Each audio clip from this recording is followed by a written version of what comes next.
Hello everyone, my name is Taylor. And I'm Kelly. And we are the co-hosts of Jumping Bomb Audio, the #1 show all about the world of Joshi Pro Wrestling. Episodes drop every other Monday where we discuss the biggest Joshi news, review shows, and preview the hottest upcoming Joshi action. So whether you're a new fan or an old fan, we've got something here for you at Jumping Bomb Audio. Check us out on the Voices of Wrestling Podcast Network.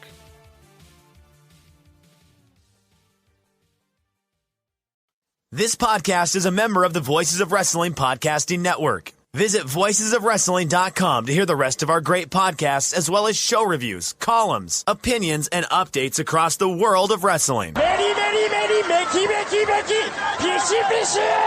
Thank you so much for supporting WWE and NXT and me. You're so sweet.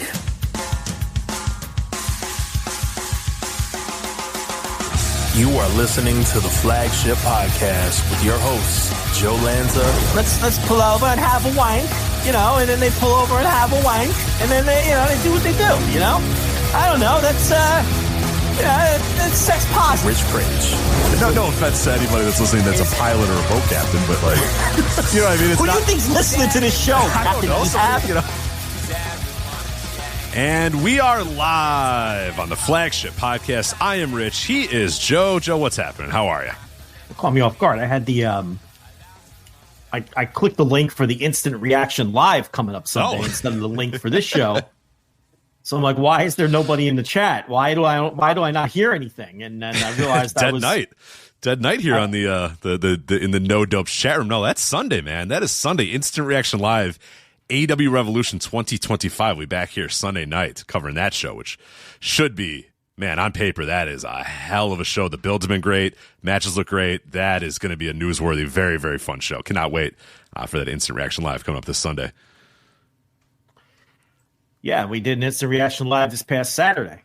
Was that Saturday or was it Sunday? It was Saturday. Yeah, it feels like it was a long time ago, but it really wasn't. Yeah, Elimination Chamber just last Saturday. So if you're wondering, oh man, these guys are going to cover every single match and every single moment from Elimination Chamber here on the Flagship, we are not. No, we did that on Instant Reaction Live Elimination Chamber on Saturday. We will, however, talk about the John Cena heel turn because some news came out about how that all kind of came together and some of the background about the John Cena heel turn. So never fear, we will talk about that a little bit here on the Flagship proper. As mentioned, AEW Revolution 2025 coming up this Sunday. We're going to preview that on this very show. We'll talk a little bit about Fenix and his free agent status, which appears to be good to go. He is a free agent, but we'll talk a little bit about that. We'll review the New Japan 53rd anniversary show. We got a Noah show to review, Memorial Voyage in Yokohama, and Joe, the debut of WWE's version of Evolve, which I watched on Tubi, and I'm ready to go.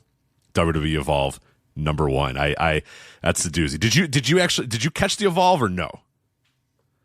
I've seen various video clips of it. Okay, that's enough. Yeah, that's good. I just want to make sure because when I explain things, you might think I'm lying or I made it up. Well, and that'd be a very fun game to do. But I assure you, everything I will say is true and actually happened on WWE Evolve #1 on Tubi. I've seen enough to know that I'm never going to watch that. I don't know. I don't know. You might like Evolve. But you might hate it too. Now, here's the problem. You're going to either hate it or you're going to love it. I think over the course of the hour-long episode, or however, I think they're all going to be hour-long, you're going to equal parts fucking despise it and hate it, and then equal parts kind of enjoy it slightly.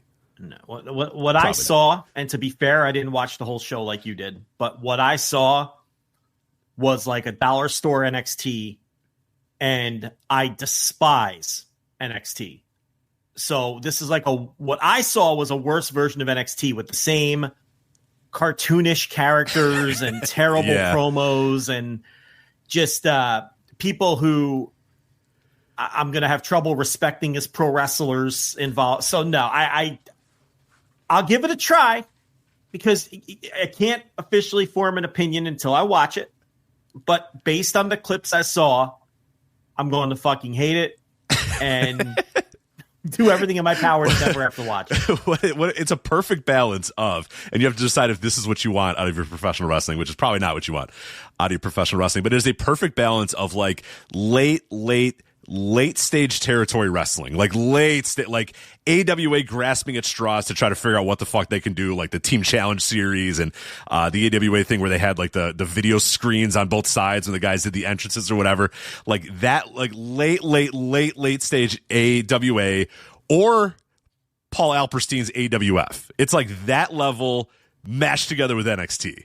Yeah, but those were like skilled professionals. Yes, maybe on the down. That's one of the problems. Is that maybe on the downsides of their careers, but they were professional wrestlers. These are the clips I saw. These weren't even the high level ID signings. These were literal rookies, 90% of which aren't going anywhere. Let's be honest, and doing that awful fake version of what WWE developmental has become that I loathe and cannot stand. That's the impression I got with the clips. It's a little different than that. I would not say because the main event had Jack Cartwheel and the like, and it had a few decent talents. Like there was a women's match that had everything you're describing, just the absolute dirt worst talents ever. But it was sprinkled in with some of the actual good talents. The problem was not necessarily in the ring, which we'll get to it later. I don't want to do the whole review here. Presentation, right? We're not leading off with Evolve. Yeah, it's the presentation is abysmal. It's the worst shit you've ever seen. It's the direction that they're taking. Listen, this is what I've been warning people. Yes, your warnings cry like 2 years ago about this is what wrestling is going to be forever, and we need to stop it because we cannot allow this to be wrestling. Yeah, this is wrestling, Joe. Yeah, it's not good. Well, we'll save it for the rest for later. Yes, a tease. We'll tease you. We'll tease you. Gives his full review with WWE Evolve #1 on Tubi coming later here on this Flagship podcast. But yeah, plenty to get to on this very show. I think we kind of have to start with the Revolution, right? We could start with Revolution. We can break down John Cena's turn. Maybe that's where we should start.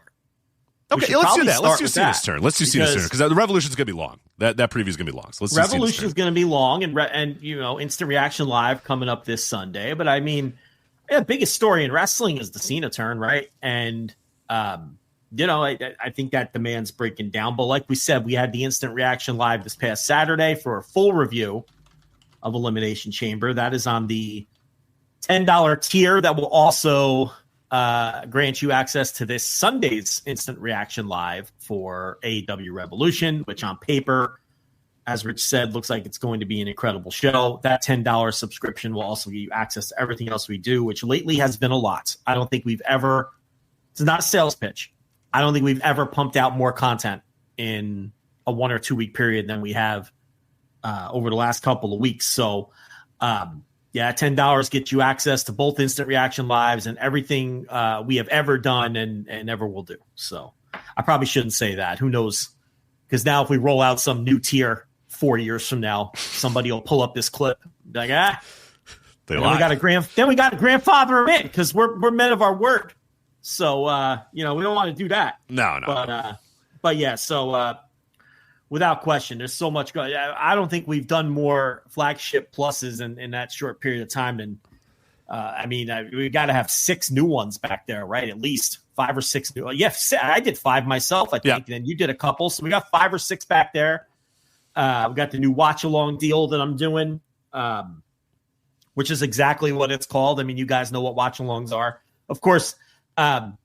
No video. I don't want to make Rich Craich tug that collar for the trademark strikes. So you just thank you. You got to slap play on your own on one of your own devices there, and you watch the match along with JL, and I talk you through it, do a lot of history. What it basically is the old match of the week in audio format is really what it is. So if you guys remember my old match of the week write-ups and all the history and details I'd give surrounding the matches.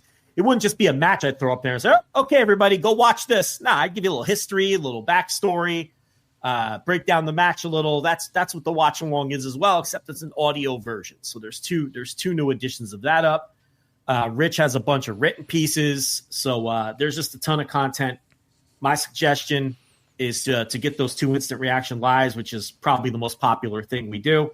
I would get on the $10 tier, and that'll give you access to everything, including the Elimination Chamber review and I think that's it for commercials. We should probably get into this John Cena thing. Absolutely. I mean, we broke it down a little bit Tour on the the instant reaction. Tour the territories, too. That's right. Rave reviews. At least two new ones, too. At least two new ones over the last couple of weeks. Every Friday, all 52 weeks of this year, new Tour of the Territories coming up. So, right. So if you're someone who pops in and out, and you've been following that series, there's a couple new ones there as well. So, anyway, Elimination Chamber. We talked briefly about the Cena turn. Well, I guess not briefly, but we discussed the Cena turn when we reviewed the show. But obviously, we've had some time. Everyone's had some time to digest it, and all the takes are out. All the think pieces are out. Are there think pieces anymore? I don't think those kinds of wrestling sites exist anymore. No, they don't. Yeah, nobody really writes that type of shit anymore. There's no. I mean, if there is, I'd love for people to link me to them and show me, because I feel like there aren't those kind of wrestling websites anymore. They probably stink, so don't link us to them. But you're right. That, like, 10 years ago, that was more of a thing, right? There were think pieces all over the place with pro wrestling. Oh, yeah. So a big story like this would happen, and you'd have your Bleacher Report writers writing about it. You'd have somebody writing about it on this site and that site, and cage side seats and this and that and that, yada, yada. And now it's Vince Russo said this thing on a podcast. Rikishi said this about this, and that makes up the bulk of every just aggregations and then random YouTube shows is essentially all it is. It's news sites that legitimately break their own unique news, right? So you've got Observer, Fightful, PW Insider, to some extent Torch, but not really. They're closer to, they're more analysis. Yeah, they've become analysis more than they've become news reporters. Torch, I would say Torch and Post are both closer to each other than they are the other three. Would that be fair? Yeah. You get a couple think pieces here and there from Post Wrestling. They'll dig into some topics. Well, that's what I mean. I think Post is closer to Torch than they are. I see. Yeah. Right. Yeah, I would put Torch and Post as more similar than the other three are news sites that break their own unique news. Post does some news, obviously. And Wade every now and then. I put them a little closer. And then outside of that, there's, of course, Voices of Wrestling, which is columns and reviews is basically what we do. We're not, I guess we do some think pieces. Jesse Collins just did. Yeah, no, they're think pieces. We're doing some thinking. Right? Yeah, we're thinking and piecing it together for sure.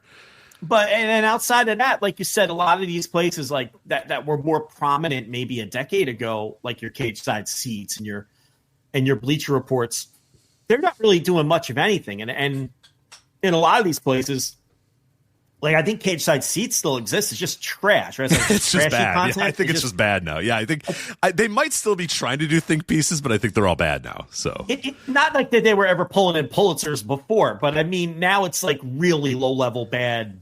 Awful, unskilled people, right? It's like that's my impression. I'll be honest, I don't really go there at all anymore. Yeah, I don't think anybody does. So I like the point is they're not as prominent as they were. It's sort of in the scene. It's like these places don't exist, and nobody really blogs in it. You know what I mean? Like the idea of we were having this discussion in our Discord the other day about people talking about new people coming up in wrestling media, and I basically posed this question to somebody and said, okay, if I was 23, because I was 23 years old when I started Voices of Wrestling, I was 23 when we started doing this flagship podcast. If I was 23 now, would I register a domain and register a WordPress and say I'm going to have a blog where people write and analyze professional wrestling and wrestling business? No, there's no chance in hell if I was 23 right now in 2025 that's the path I would take.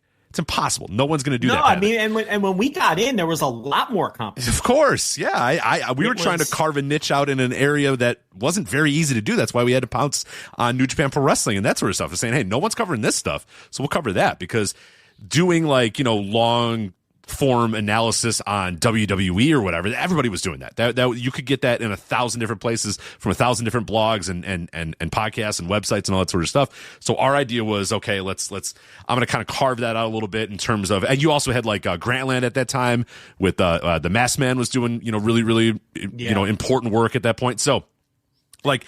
And some verticals that don't exist anymore because the people got in some trouble and things like that. And there were just right. Oh, whatever happened there. Whatever happened there. I don't know. Yeah, whatever. Yeah, But yeah, no, there was a lot. There were many more places where that, and now they're seemingly almost none other than Voices of Wrestling. And I mean, I'm not just saying that because we are Voices of Wrestling. Who else is doing it? No, not much. I mean, it's just something I've been thinking about, because something like the Cena turn would have produced all kinds of written material if it happened 10, 15 years ago, of varying degrees of quality, of course. But now it's just not out there. You have the 3 news sites. You have Post and Torch, which kind of walk the line between news and analysis and do a professional job. Both of those sites, very professional and do a professional job. And then you still have all the news sites with a Z. Those are still out in full force. Your Wrestling Incs and your Wrestle Zones and your whatever,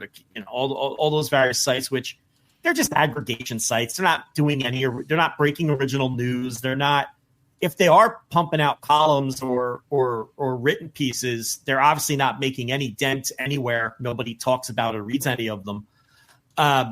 So it really is a much different landscape than it was. And it's interesting because WWE is having one of their 3 hottest eras ever. And, I don't want to debate, is this hotter than the Hulkamania era? That's not for today. We could all agree that this is one of their 3. This is their most profitable, without question, era of all time, and one of their 3 hottest eras that they've ever had.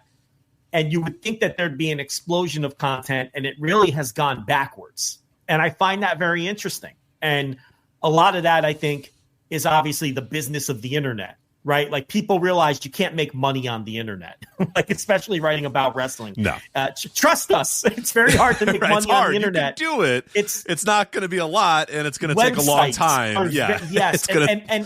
and no matter, and wrestling to me is the kind of thing where it's never going to be popular enough to make big money writing on the internet. Never. Now, audio, you can make money. Audio is, you can make money. But writing about wrestling, look, how much bigger, it's not going to be much bigger than it is right now, WWE. And if there was money in writing about it, people would do it. That's your proof that there's no money in it, right? Because no one's doing it. So, and if you're talented and you do offer something no one else offers and you do a nice job, you can make some money with audio. That you can do. But that's just, I guess what I'm asking you is, I guess that's more the nature of the economy of the internet, that there's less of this now, even though WWE was in the gutter, 10, 15 years ago relative to where they are now. And now there's nothing. It's just people aggregating news. Yeah, it's great. Or just, chasing Elon pennies on X, the Everything app or whatever. But yeah, it's interesting because, in any other era, something big like this, a big enough story of John Cena turning heel would bring out a lot of, like you said, think pieces, would bring out a lot of historical deep dives into, major heel turns in wrestling history and how, where this one ranks and in terms of, the surprise and how it all kind of came together. And again, you don't really get that. You get reaction videos, you get just quick little tweets or whatever, and then you get people doing the most low-level, thoughtless comparisons of, it's like Hulk Hogan, the NWO, and it's like, all right, Jesus Christ. All right, fine, great, right. It's like, can we try to think about wrestling a little deeper? And no, we cannot. No, we absolutely cannot. Well, these people don't have any other comparison points because they don't know history. Right. That's the other thing. Another big issue.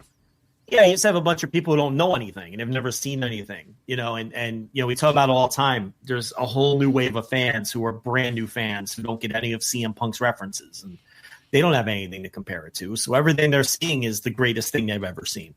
And we see that repeat all the time, in particular when it comes to WWE. I also think it's just, there's definitely, I don't know if fear is the right word, but there's a hesitancy to criticize WWE because their fans are so rabid that a lot of people can't handle the pressure of being critical of WWE. And if you have any type of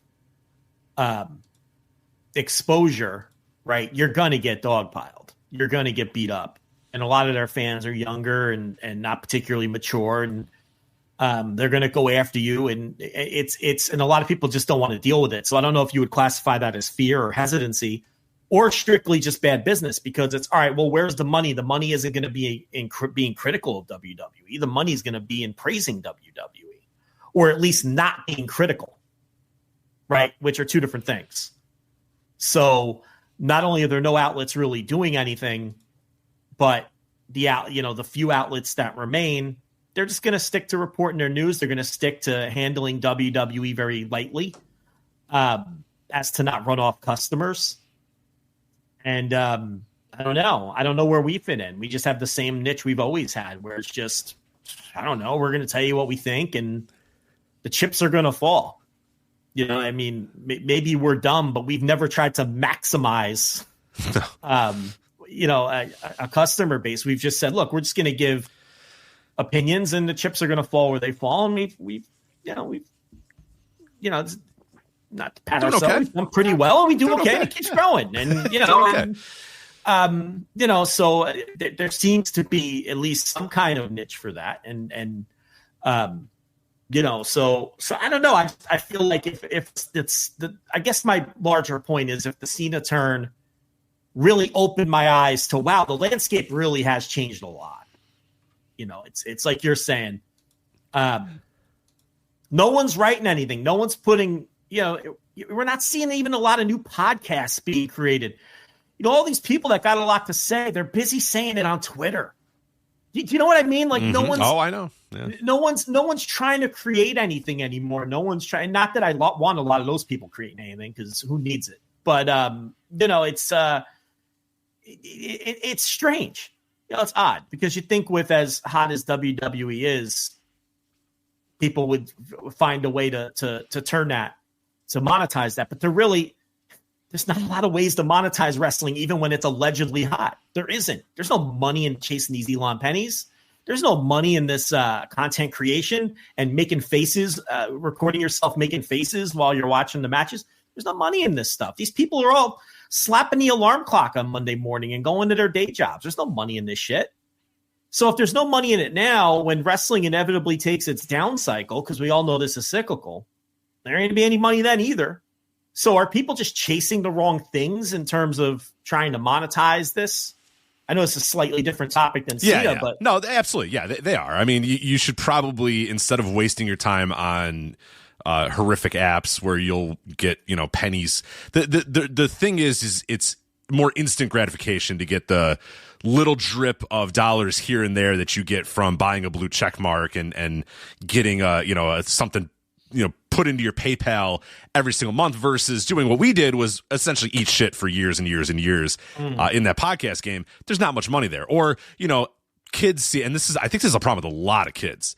And I'm sure you're dealing with it with your kids, right? Look at you waving the fist at the clouds. I love it. Yeah. Well, no, I mean, you mean literal kids? No, yes. No, I mean, like, literal kids think, and I have buddies who coach and teach in high school and stuff, and they say, like, they talk to kids, and every kid wants to be a YouTuber. Every single kid says, "Oh, when I want to grow up, I want to be a YouTuber."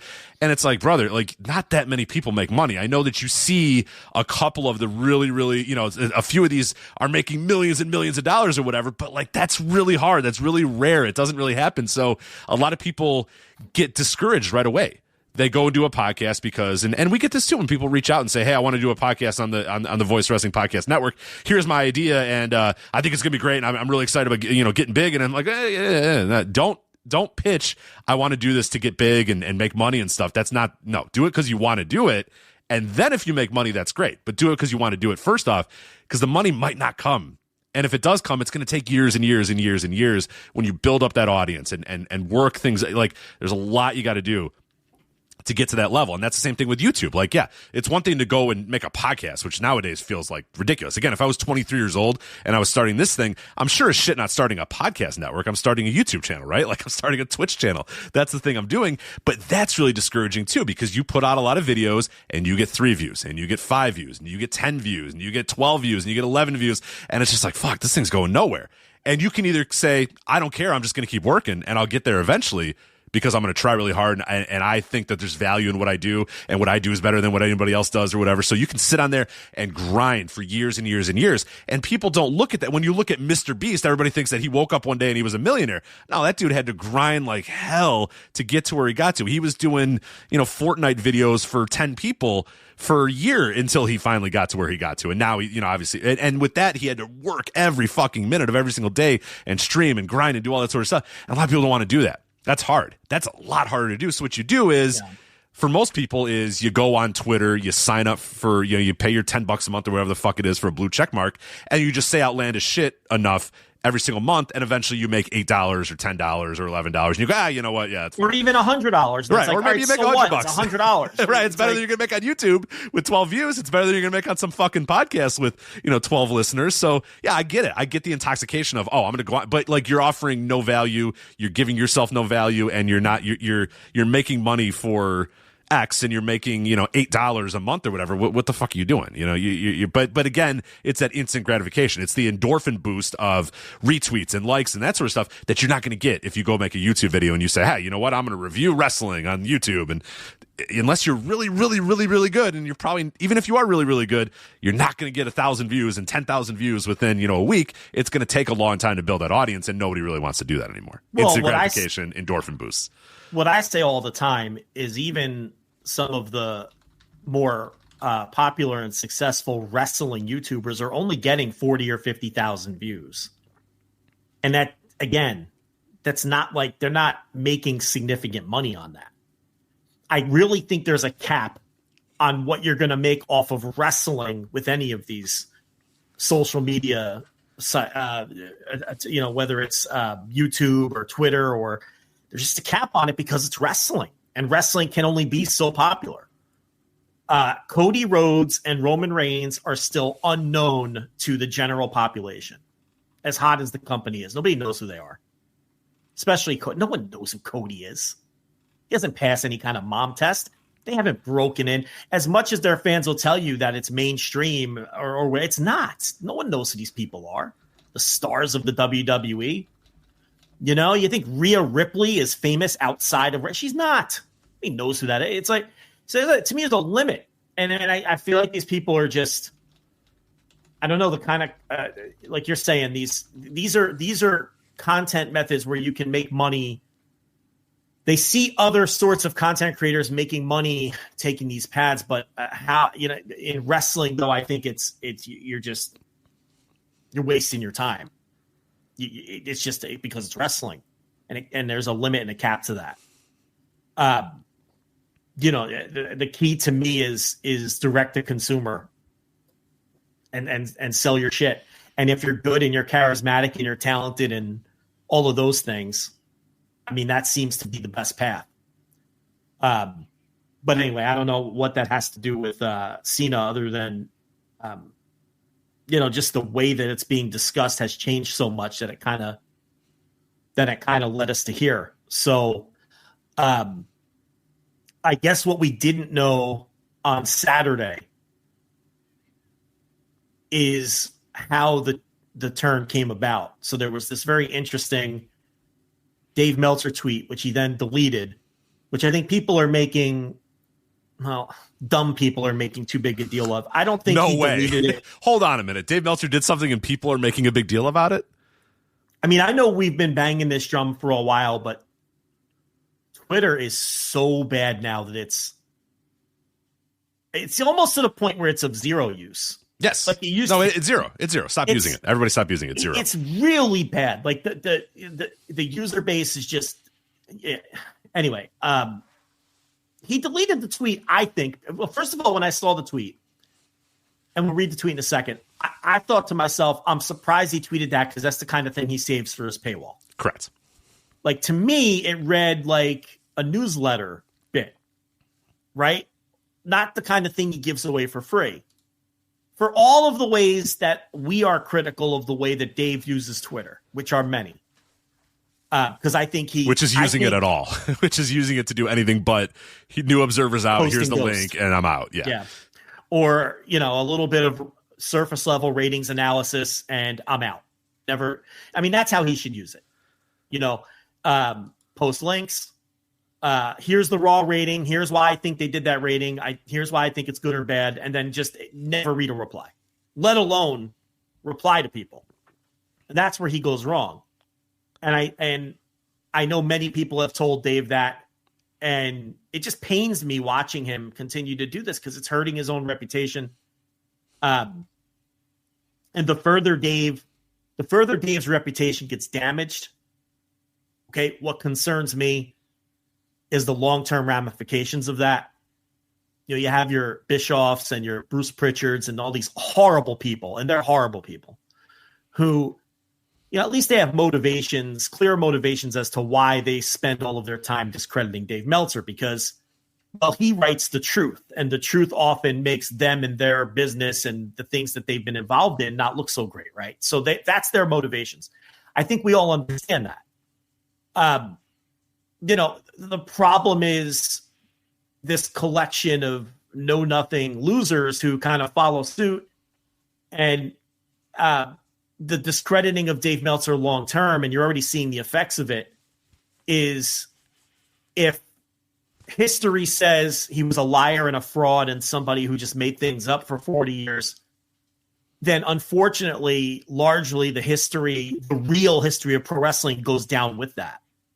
And I don't know how many people realize that. And I think that's why I have argued so hard against Eric Bischoff. I think Eric Bischoff is the single most destructive person in the last 40 years of pro wrestling in terms. I do. You could argue Vince if you want. I think it's Eric Bischoff because I think he's a propagandist who knowingly spreads and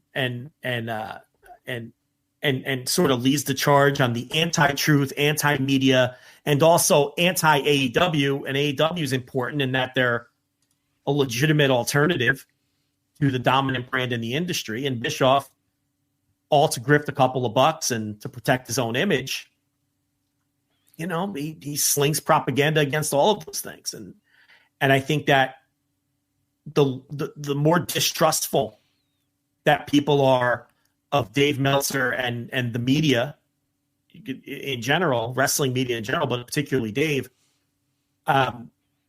then the real history of pro wrestling goes down with that. Because I can see a future where in 25 years, 30 years, 40 years, 50 years, when Dave is long gone, when maybe I'm long gone. And, you know, somebody, you know, people are talking about wrestling and talking about the false history of something, history written by people who have reasons to manipulate it. And you say, well, no, that's wrong. And they'll say, well, why do you think that's wrong? Because here's the March 16th, 1996 Wrestling Observer. And here's how it really went down. And then it's, oh, well, that Dave Meltzer, that liar, that fraud, that guy who just lied for 40 years. He made stuff up. He just made stuff up. He's, you know, and that's why I always, you know, and it bothers me because that's the history we're careening towards with the discrediting of Dave Meltzer and wrestling media in general, because and WWE encourages it in their own ways, and they're not going to put a stop to it because it works to their advantage, you know, and that's why I think someone like Bischoff is as low as it gets as a human being. And, you know, Bruce Pritchard and Conrad Thompson for giving these people the platform to do it. You know, I hold him just as responsible. And then, these other lower level people follow suit, and you have entire generations of fans, and that's how they view Dave Meltzer. And forget Dave and what you think of Dave. That's then affects how people are going to view history. That's what bothers me the most. Dave's a big boy. He can defend himself. It's the history that goes down with that, because he did chronicle the history because no one else was doing it at that level. And, you know, it bothers me a lot. It really does. And that's why I will often defend Dave. Now, it's not that you can't be critical of Dave. There's a lot of ways you can be critical of Dave. He's not perfect. He makes mistakes. But we focus on the wrong areas when we criticize Dave. And I think, quite honestly, even those of us who are sometimes critical of Dave, I'll just say it. I think we need to rally around them and protect them at all costs when it comes to these other people. And I think that there's a lot of people in and around wrestling who know that and should know better, who come after Dave for dumb shit that they shouldn't waste their time on. And then it allows all those other people to join in on the pylon and continue to discredit him and thus discredit the history of pro wrestling. And it's dangerous. It's dangerous. You know, if Dave says something silly on Twitter about a lost piece of footage and says, oh, well, you know, the company folded a couple weeks later, let it go, man. Who cares? These people speak, Dave. They know what he means by stuff like that. He doesn't mean any harm. Just let it go. Because those are the little things that don't need to be added on. That's another log that doesn't need to be tossed on this very dangerous fire. And I think those are the kind of people who should know better and lay low when it comes to stuff like that. Get on them for the things that matter. When he misreports a story or gets duped by someone pretending to be a Dragon Gate wrestler, those are areas that are legit. You know, and it just bothers me. And and I've had this conversation with other people in wrestling media and prominent ones. And I don't know. So anyway, this all leads back to his tweet, which he deleted, I believe, because he was like, you know what? That's more paywall stuff. That's what I figure. I figure we're going to get something this week in the Observer or some sort of news update. Now, I don't know if he said anything on audio. I haven't caught up with Observer audio this week, so I don't know if he's explained or given a reason why he deleted this, but that's my thought. My thought is, why am I doing this on Twitter? This is something I should report in the Observer and write at length about whether it's because he does those little news hits as well. He does those news hits on F4WOnline.com. So that's what I thought. Some people are reading it as, oh, Dave's wrong again, where nothing that I read seemed wrong. And it all seemed like stuff that we've reported and talked about on this very show, stuff that we've sort of theorized on this particular show about the dynamics and the politics and the ladder and the hierarchy or whatever in WWE. And I have no reason to believe that Dave would have, quote, made that up or done anything like that. I just think I'm exactly like you. I thought he deleted that thinking, you know what?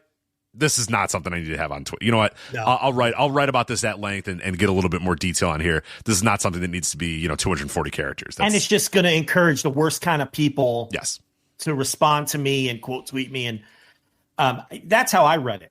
And of course, all of the dumbest people read it as, oh, he made something up and then changed his mind on putting it out. He didn't make it up.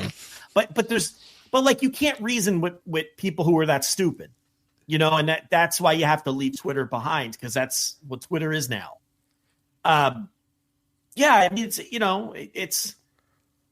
anyway, here he said, here's the tweet quote. And he was quote tweeting someone who wrote a piece. We just said nobody ironically a think piece, about Cena thing. But they got some facts. Their speculation, this person's speculation, he was kind of correcting the record on what went behind the turn. So here's the tweet quote: "The motivation is that Dwayne wanted Cody legit, and I know this as a fact because a mutual friend last week mentioned the politics, as Levesque absolutely thought it was a terrible idea. But in a fight with Dwayne, with Nick as the arbiter, he loses every time, Levesque. However, several convinced Cody to simply refuse, so Art was a lot like life this time. Cody wouldn't go after Cody politically. Dwayne wouldn't go after it. Yeah. Dwayne wouldn't go after Cody politically, so he let it go. Cena was the second choice, and Cena was fine with it. And the hilarious kicker, Punk was never asked." All right, so let's break this down. So the idea here being, Dwayne wanted Cody to be the one to do the turn, right? The end result of this for Dwayne was Cody turns and becomes his advocate or his, his soul or whatever. Yeah, because a lot of people misread this as Dwayne, The Rock wanted to face Cody at WrestleMania. That's not, no. What Dave's saying is that The Rock wanted Cody to turn and be his guy, and take his soul and be his, with the final boss or whatever, where The Rock, I don't think, envisioned wrestling this year in WrestleMania, but he wanted to be a part of the build and be a part of the story of WrestleMania. Yeah. And his idea was, all right, Cody, you're going to turn heel and you're going to join with me. So that's what that is. So I saw a lot of people interpreting that as The Rock wanting a match. I did not read it that way. I read it because I think I speak Dave pretty well, and I know you speak Dave pretty well. We've been reading him for 30, 40 years at this point. That's the way I read it, is that The Rock wanted Cody to turn heel and join with him, as opposed to, a match between Dwayne and Cody. Yeah, it's so basically that's the gist of it. Dwayne's idea was for Cody to turn. Levesque hated the idea, thought it was terrible. I happen to agree with Levesque on that one. So, of course, Nick Khan is always going to side with Dwayne. What do we talk about all the time? All the time. Who runs this company? Dwayne Johnson when he wants to, and Nick Khan. That's who runs the company, not Levesque. And Dave even says that. He says, look, when Nick is the arbiter, Levesque is going to lose every time. Yeah, if it's Dwayne versus Paul, Nick's taking Dwayne's side. Nick's the arbiter. Nick Khan, the guy who's known Dwayne The Rock Johnson for much of his life. Decades. Yeah, is probably going to side with Dwayne Johnson and not Paul Levesque, the guy who's, kind of in charge of his creative of the company he runs. Paul Levesque, in essence, at least to Nick Khan, is essentially a middle manager. Yes. Right? I mean, that's not being overly harsh. No. He's the guy that's doing the dirty work for the company that Nick runs, but not a friend, not an ally, not a you know what I mean? Like not like Dwayne is, not like The Rock is, not like several other people are. We talk about a lot of the guys in and around TKO now, and a lot of them are Nick Khan guys. A lot of them are Nick Khan allies, people that he's worked with, people that he's represented, people that he's been friends with for years and years and years. Paul is not one of those guys. Nick had never representative. Nick has never been a friend of his. They don't go, they don't have a long history with each other. He is, for right now, he's Nick's middleman right now. Look, the bottom line is Levesque can be overruled at any time. That Correct. tells you all you need to know. That tells you all you need to know. But anyway, saying Cody, people got in Cody's ear and said, look, Levesque's not going to be strong enough to turn this down himself. You need to be in the mix too. And, it's funny, but in a way, Cody has more stroke and power than Levesque because Cody's more important than Levesque right now. Right? Oh, because what are they going to do? Like, remember when they did the turn angle, I remember when we were just shit posting in the Discord in real time, I'm like, Cody better blade here. And if they don't want him blading, he should blade anyway, because what are they going to do? Fire him? Right. You know what I mean? Just blade, whether it's okay or not. And he did. Oh, he's indispensable. He is absolutely indispensable. Now, Paul Levesque does a lot for the company. Of course, Paul Levesque does a lot. But you could, if you needed to, in an absolute pinch or something happened, let's say Paul just woke up one day and said, fuck it, I don't want this anymore, I'm done, I'm out. Yeah. You can slip Brian James into his spot and be fine. Or whoever. Yeah. For the most part. You know what I mean? Like, you could slip any sort of guy. Shawn Michaels, you could say, hey, Shawn, whoever, we need you to start writing Raw and SmackDown. And you go, Bruce Pritchard. Whoever. Whatever. Name whoever. Pick a name. Yeah, pick a name. The train will keep rolling. The train will be... You lose Cody? Cody goes bye-bye? Cody, you start losing stops. You're right. So anyway, Cody's like, look, I'm not doing it. I refuse. So, look, that's kind of what I'm saying. Like, Cody could just blade if he wants. Cody could just say, I'm not doing something. Okay? And that's what happened here. Right. That's not going to work for me, brother. Not, there's no Fu Manchu to stroke, but that he can say that doesn't work for him, brother. And he did, clearly. So at that point, Dwayne could fight that politically, right? He could go fucking mano-a-mano with Cody, and he might come out on top. But Dwayne is smart enough to say, you know what? All right. He doesn't want to do it. If he doesn't want to do it and we make him do it, it might not be what I want, right? It might not be creatively or artistically what I'm looking for if I have a guy who's a non-consenting participant in the deal, right? So, all right, Cody doesn't want to do it. Cody won't do it. Let's go to Cena. And then Cena said, all right, I'll do it, which is mildly surprising to me. Yeah. But maybe at this stage of Cena's career, final year, hey, let's have some fun. Let's do a little heel run. And I have to tell you, the match is way more interesting than it would have been now. The one thing that you can say here, this WrestleMania build was shit. And here's how you know they knew it was shit. Did you see Levesque? I don't know if you caught this. Came out on a little presser, and his comment, well, does it feel like we're on the road to WrestleMania now? Because he has rabbit ears. He knew the criticism that this WrestleMania build was shit and wasn't inspiring confidence in anyone. Not just cynical assholes who don't like WWE like us.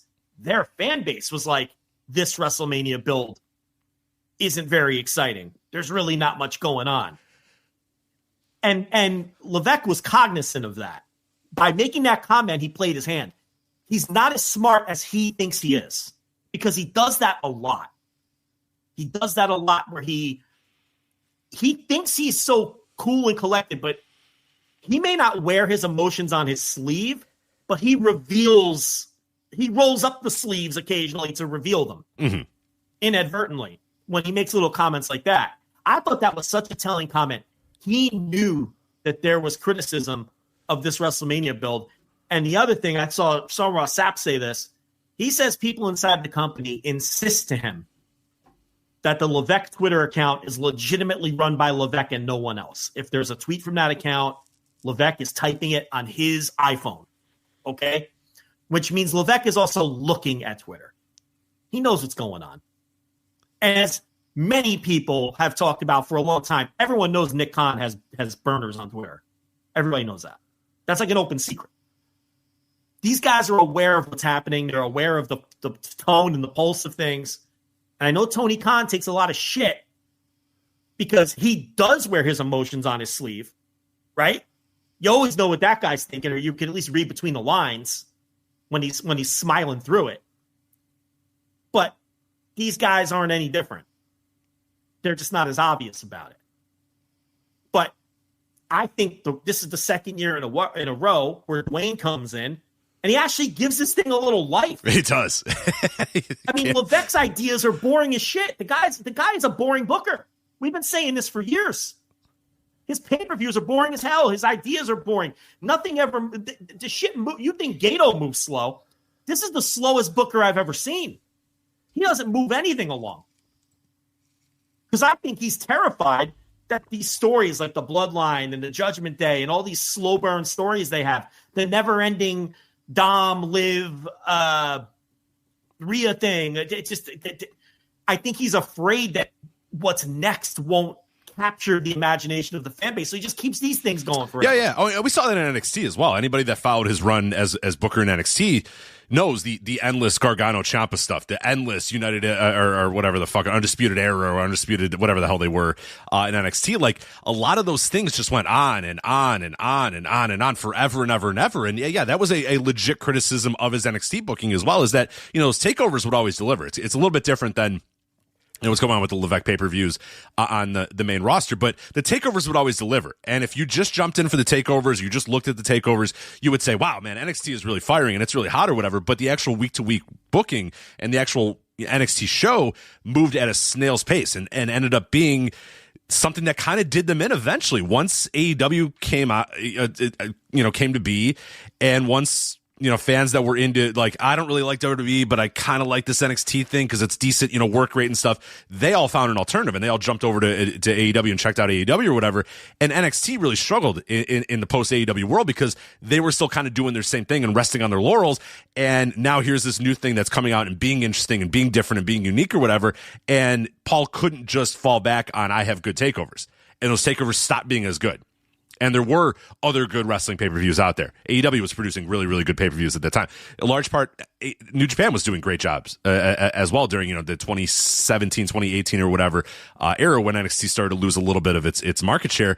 And yeah, a big reason of that is that the week-to-week booking and the stories, they just didn't progress enough, and people just kind of got sick of it. And NXT got just absolutely destroyed by AEW in the ratings. And then, of course, what happened, when Vince and Paul, Vince and Bruce Pritchard taking over NXT and essentially firing Paul Levesque for, not being able to compete, not being able to stop AEW, not being able to compete with AEW. But NXT was put there on Wednesdays to make sure that Turner didn't give AEW a brand new contract and extend them into 2020. And then when that happened, it was like, all right, well, you fucking failed at your job. So that's the end of you for now.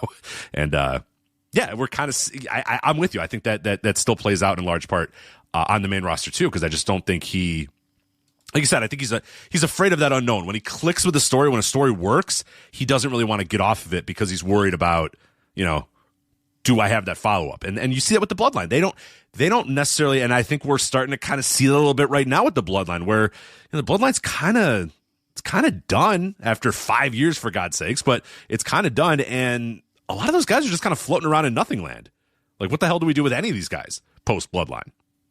They figured out with Jay. Jay's got something to do post-Bloodline, but the rest of these guys, not really. There's really nothing for those guys. Yeah, so I mean, I think Johnson comes in and that's 2 years in a row now where he just totally added all of the juice into the Mania build. Last year I had a little more because it was the whole Cody going for the title again, finishing the story and all that. This year there was really nothing going on, and now with this Cena turn, it's a huge thing, and we love the angle. On the Instant Reaction Live, I thought the angle came off very well. I think people do need to pump the brakes with this is either the biggest or second biggest turn in the history of wrestling because you kind of have to see how it plays out. Yeah. I mean, it's a historical turn and all of that, no doubt about it. And I thought it was well executed and a great angle and all that. I'm not taking anything away from it from that standpoint. And I enjoyed it. And I loved seeing Cena being all gnarly and nasty and digging into Cody's wound and making him bleed and everything. I mean, that was cool as hell. I don't know why the hell the rapper was there. I still don't know why. I guess that guy might wrestle. I guess supposedly he might wrestle at some point. Yeah, supposedly Travis Scott. But yeah, it's hard to. Every image of that turn, there's Travis Scott there, just kind of hanging out. And you're that's like, it. Right. He's part of pro wrestling history forever now. Right. A major angle. So. The problem is, the next week on TV, we didn't follow up at all with the angle. We didn't hear from any of the people involved on TV, right? So it's like, we'll see. If the WrestleMania match is a complete clusterfuck or they have ideas that don't get over, it's hard not to get over with this audience. But you never know. So let's the old proverbial let it play out. But this is far more interesting than anything that Levesque would have planned. We would have just got the babyface Cody Cena match, and it would have been fine, and maybe even would have been historical and electric and all of those things. But this adds such a much more interesting wrinkle. And I think Dwayne was gotten to after that Raw Netflix debut. I know we talked about this Instant Reaction Live a little bit, but I think he was gotten to by his negative response there.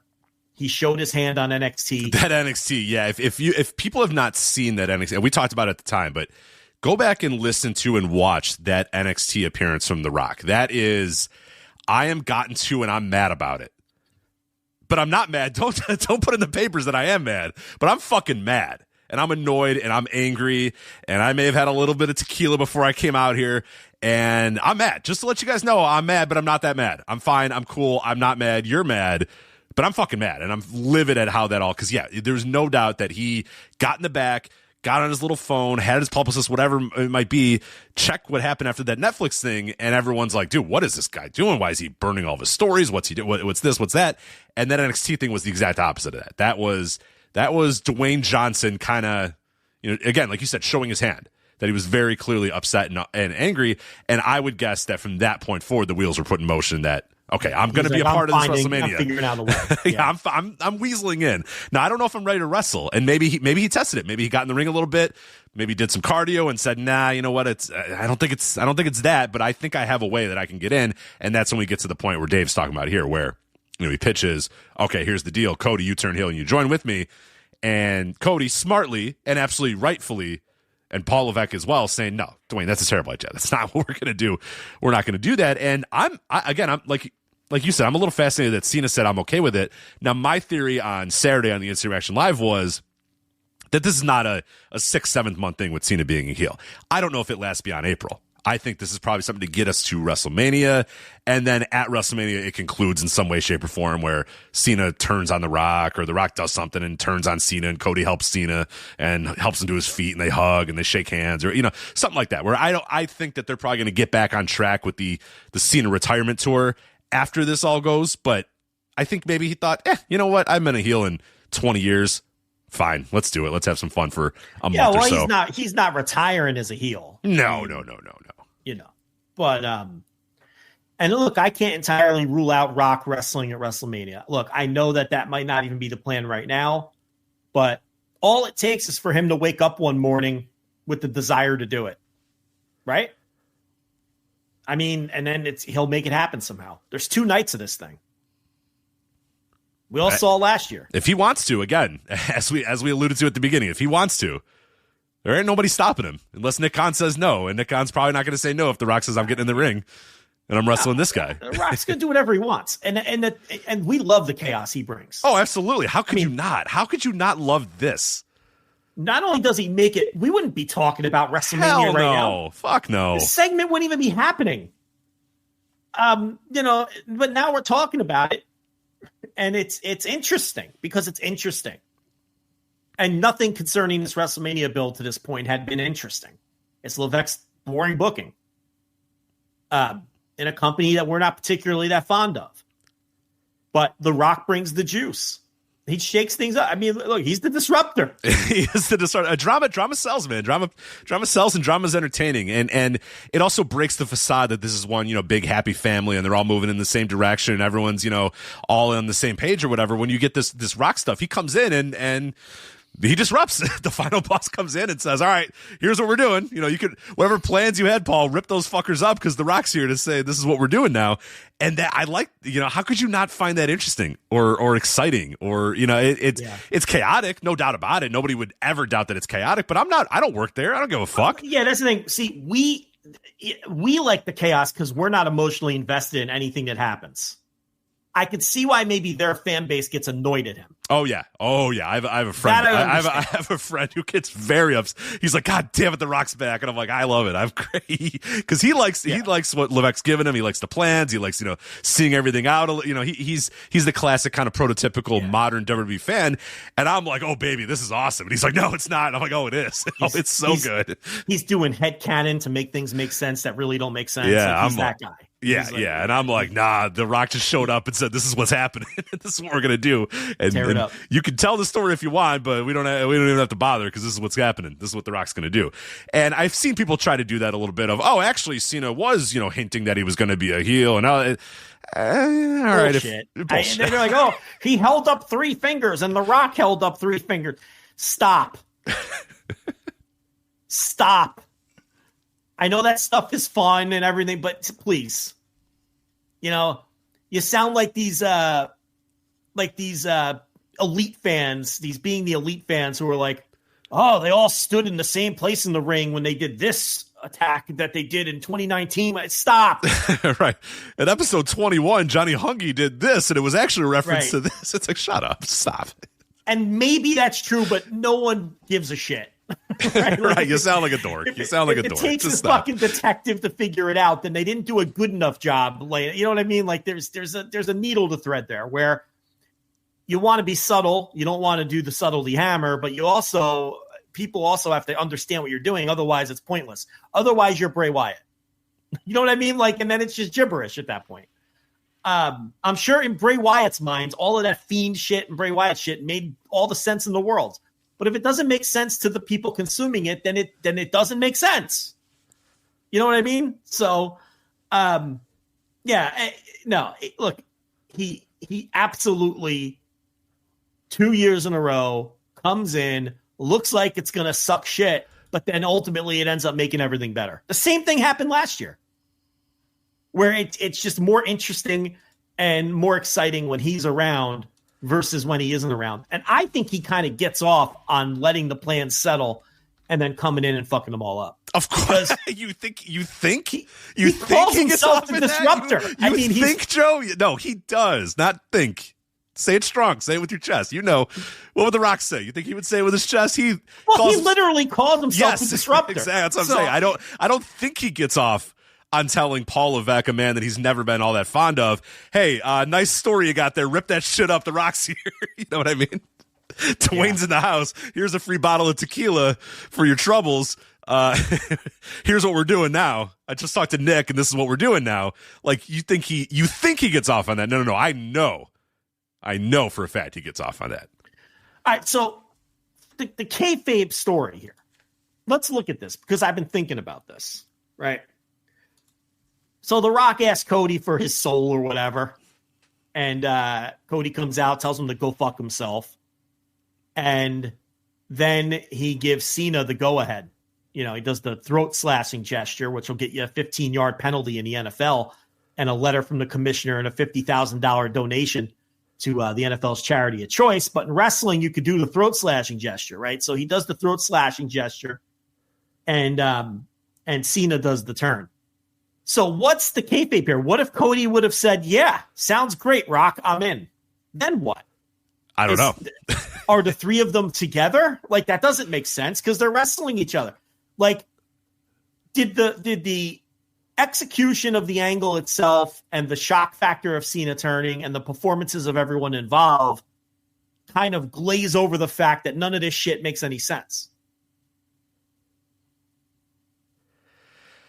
It doesn't make much sense, but seems like you may not have even thought about that because it looks like I caught you off guard a little. A little bit, yeah. It doesn't make sense. Like, what if Cody would have said, "Yeah, man, thanks for the truck, and yes, you could have my soul." right. I don't know. Yeah, I don't know how they would have gotten there. The headcanon's a little tougher there. The headcanon's definitely a little tougher there. If Cody has it all, he's the champion and just goes, "Yeah, Rock, I'm in. Give me the keys. Give me the tequila. Let's go." I'd like one of these Step On Me Rhea accounts to explain the headcanon behind if Cody would have accepted. That's what I want. You know what I mean? I want to see, because that doesn't make any sense. Right. So from that standpoint, he was nervous that Cena was going to beat him, so he decided to take the. Yeah, I don't know. Yeah, I don't know what their headcanon would be. Would they all just stand there and hold each other's arm? But then you have a match between two heels at WrestleMania. You know what I mean? So I don't know. The only way it makes sense is if Dwayne knew Cody wouldn't accept and he had this plan with Cena all along. But then it doesn't work if Cena doesn't win the Elimination Chamber. Right. Well, and now we're getting into like dumb wrestling shit. Now we're getting into Irish whips. Is that what we're doing? We're not necessarily getting into Irish whips necessarily, but we're getting into. We'll talk about it in the Noah review. That's like classic wrestling heel turn shit that doesn't always make a lot of sense, where a guy will wrestle against a bunch of dudes and try to beat them, and then an hour later he turns to join them and he goes, "No, actually, I'm with you guys now." So was it all a ruse, or did he decide at that point he was going to turn? And like, why did you decide to turn 25 minutes into a match when I nearly got, I was getting destroyed and killed, but at this very specific point you decided that's when you're going to turn? Like, once you get into that, which I agree that we should try to be better about that in wrestling, but it gets really dumb in wrestling. Heel turns come at like really stupid times all the time. So it's excuse me, sir, did Ole Anderson have all the answers? It's true. He did. At a time, there was a time where we used to care. There was a time. Did Ole Anderson spend an entire hour of television step by step? He did. Explaining how it all made sense. Now, could Dwayne do that? Maybe. When he decides to mosey on back to TV at some point before the show, maybe he will explain it. I don't know. But, I just wanted to provide some balance because we liked the angle. Right. We put the angle over. But yeah, what's the Rock's kayfabe plan if Cody goes, "I'm in, let's do it"? Does Rock go like, "Oh fuck, beat Cena, beat John up," like that? You know what I mean? Like, fuck, I told Cena we were gonna do it, but now, fuck, all right, just beat him up. I don't know. Yeah, like, yeah, just beat up Travis Scott. You know what? Just beat up Travis Scott. Yeah, let's all three of us beat up Travis Scott. Someone in the chat says Punk was in cahoots with Rock too if he would have won. No, Punk was never asked. The best part is Dave having to so intently save characters.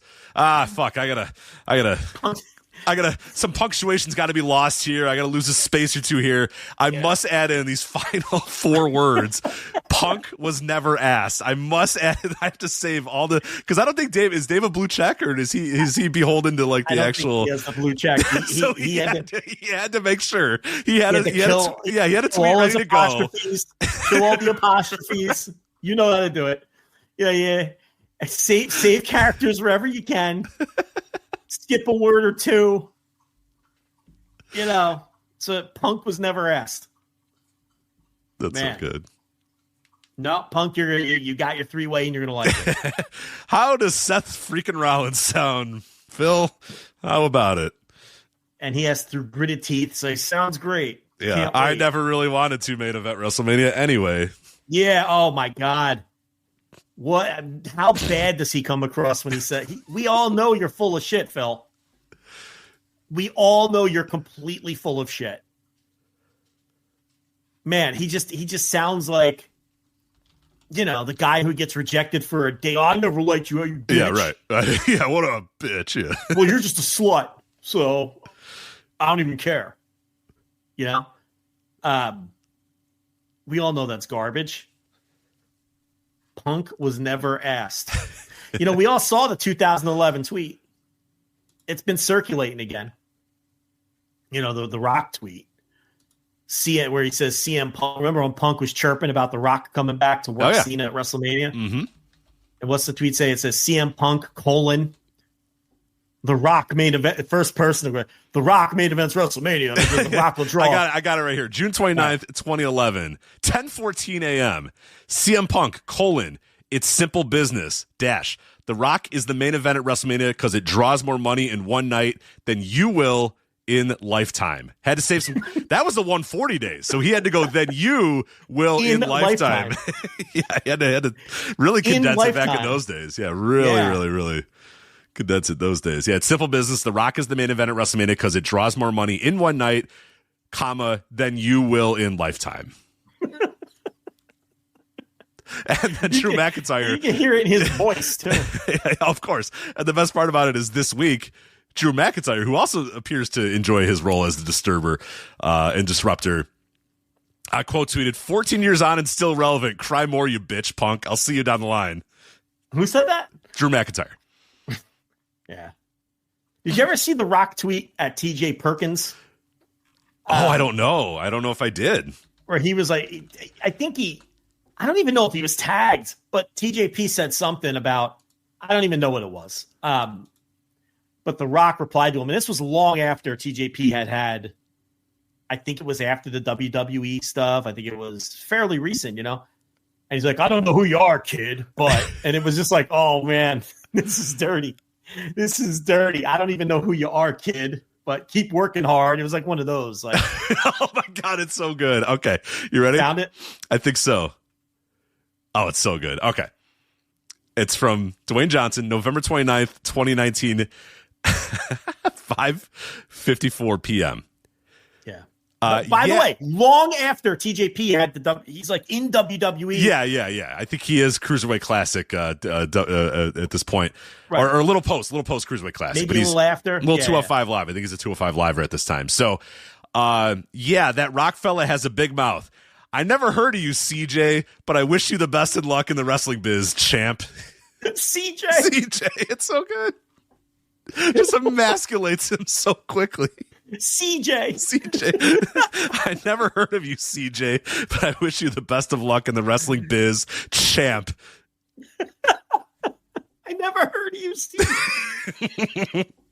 And then TJP replies, haha, thanks, dude. I appreciate you. And I'm going to guess he didn't get a reply from that. Because he couldn't just take the L. He had to I'm not mad. I'm not mad. It's a rib. Yeah. We're ribbing on each other. It's a rib. Right. Yeah, exactly. Yeah. What a bit. CJ. Haha. See you in the locker room, bud. CJ. Like he's Pam Anderson on Baywatch. I never heard of you, CJ. I wish you the best of luck. Let me see how many WWE televised matches. What was The Rock? What was he responding? Okay, so here's the whole background, and this is very interesting. So somebody asked TJP, is there a life motto or quote that you live by every day? And TJP wrote, quote, just fucking do it. Nike Uncensored. That's not just do it's their line, not fucking do it. But anyway, just fucking do it. So RIP Japanese fan zine Monthly Pariso. Remember Monthly Pariso? Do I? Yes. He replied, how about, I believe I think the guy, he recently worked for Stardom or whatever. But anyway, how about always be the hardest worker in the room dash at The Rock. Okay, so he tags The Rock and brings him in here. Right. So TJP says, that goes without question, but real ones don't say it out loud, which brings me back to the first quote. Oh, so The Rock was like, hold on a second, CJ. Yeah, 1 sec, CJ. Hold on a gosh damn minute. I'm not gotten to, CJ. Don't put in the papers that I was gotten to, but But I am CJ. going to little brother you right here because how dare you tell me I'm not going to to emasculate you in 120 characters. So yeah, you don't call me. You don't say I'm not a real one. I'm Dwayne Johnson, I'm the fucking Rock. Yeah, and you're CJ, and I never heard of you, so you're not going to tell me that. Yeah, it's good. That was some sunning right there. That was good. So I did look up CJ. TJ was no longer employed by World Wrestling Entertainment, I don't believe, at that time. I think he was let go in February of 2019. But to that point, he had 100, exactly 100 televised WWE matches. Now, how many of those were watched by Dwayne Johnson? Probably zero. I mean, I don't know if he was in on the Cruiserweight Classic. I don't know if he was watching 205 Live or whatever. That was you don't think he was locking in for 205 Live main on the event. network? I don't think he put on main events ever on his WWE network. I don't know, but on his free network account that all the talent is given, you don't think he was locking in on 205? I don't know, but 100 matches to choose from. I don't know if The Rock watched any of them, but there you go. CJ is so good. That's the best. Well, oh my it's God. It's so good. And how do you not love this guy? There's people that don't like the Rock. Like, I don't work for the guy. I don't care. I'm not the one handling the piss-filled Voss bottles. I don't give a fuck. I love it. The chaos is great. How could you not love this stuff? The guy pretends to be above everything, is above nothing. You know what I mean? Right. Has all the wealth in the world, has the world at his fingertips, but is painfully gotten to. He has everything. He is the ultimate example of success in life. Yes. You can't be more successful. From rags to riches, literally rags to literally the riches of rich, and he still reads the comment section. That's basically what it is. At one point, he was on Twitter, or somebody was on Twitter, and he saw that some wrestler named TJ Perkins was talking shit about him, and decided, I got to emasculate this guy immediately. I can't let this go. I have to son him. I cannot let this go. Yeah. You literally cannot be a bigger success than him. He's the most successful person maybe to ever live. Is that even hyperbole? From where he came to where he is, yeah, it's pretty damn close. He's in the conversation, right? Like, he's the biggest star in the world. Right. He didn't start with $1 million. He didn't start like some of these guys that's like, oh yeah, well, he started from nothing. And it's like, well, didn't his dad own that company? He's like, well, yeah, he took over his dad's company, but he made it a very big, like, all right, that's cool. But like, this man's started at the bottom, and now he's worth billions upon billions. Started at the bottom like Drake. Yeah. Well. Another huge success. He's doing great, Drake, right? Did you see? Yes. He was at Elimination Chamber, front row at Elimination Chamber, hanging out, watching this show. Yeah. Did you see somebody flew their drone up to his 100th floor balcony in Toronto to fuck with him? Did you see that video? No, I did not. That's somebody flew a drone up there to try to take a look at what he was looking at on his laptop. I think it wasn't. Oh my God. I don't think it was something flattering either. It was it might have even been porn, like porn thumbnails or something. And he comes out of his apartment and throws his shoe at the drone to chase it off. You didn't see that video? I did not. I'm looking it up right now. Someone says, is Drake's drone video staged? Oh, maybe. Could be. Maybe it's fake. Interesting. I like it. I like. This might surprise you, but I didn't investigate very deep into the Drake. It wasn't that interesting to you? Yeah. No, I watched it, I chuckled, and I moved on with my day. So did he throw that shoe off of his 100-story balcony? And where did that shoe end up? That's what it shows. I don't know. It doesn't look like AI, but it could be fake in some way, though. You know what I mean? But it doesn't look like AI. But in the video, whether it's fake or not, he throws the shoe at the drone off the balcony. Okay. Are you watching it? I'm watching it. Yeah, and presumably then now the shoe has fallen and decapitated somebody below, right? Because the shoe, the velocity of this croc, it appears to be a croc, getting thrown at 100, floor penthouse like that. The acceleration, that velocity of it falling to the ground is not going to go well. All right, they're telling us that this happened in Australia, and somebody went and fished the shoe out of the river or whatever. So it's it happened. The question is, did he stage it? Right. Is he trying to say, everyone's harassing me? But the problem is, if he staged it backfired because everyone just thinks it's funny. Well, he's been doing a lot of what Drake's done over the last year has backfired, Joe. He is not. I don't want to say similar to Dwayne The Rock Johnson. I don't want to make that comparison. So I will just say that a lot of this Drake has been very gotten to, and every response to his gotten to-ness is not gone well at all. So this would be yet another example of him saying, aha, I got it. Here's what we're going to do. This will get me in everyone's good graces. And then he does it, and everyone just points and laughs at him. That's happened quite a few times over the last year. He was at Elimination Chamber. Mm-hmm. He was with his boys. He still got some boys. Yeah, he's got boys. Oh, yeah. I mean, as in friends, not young boys. He's got boys. He's got friends. You know, I'm not tossing any allegations at this guy. No. I don't have a dog in the fight, to be honest. I watched the Super Bowl halftime perplexed and confused. I don't know. With your arms crossed. You stood up and crossed your arms. I don't know what's happening. No, I just stared at it like glossy-eyed. Like I have no idea what any of this means or what's happening right now or why the crowd just popped. I don't know. Why is Serena Williams dancing? Why, none of it made sense to me. It was like a weird fever dream. So I have no dog in the fight.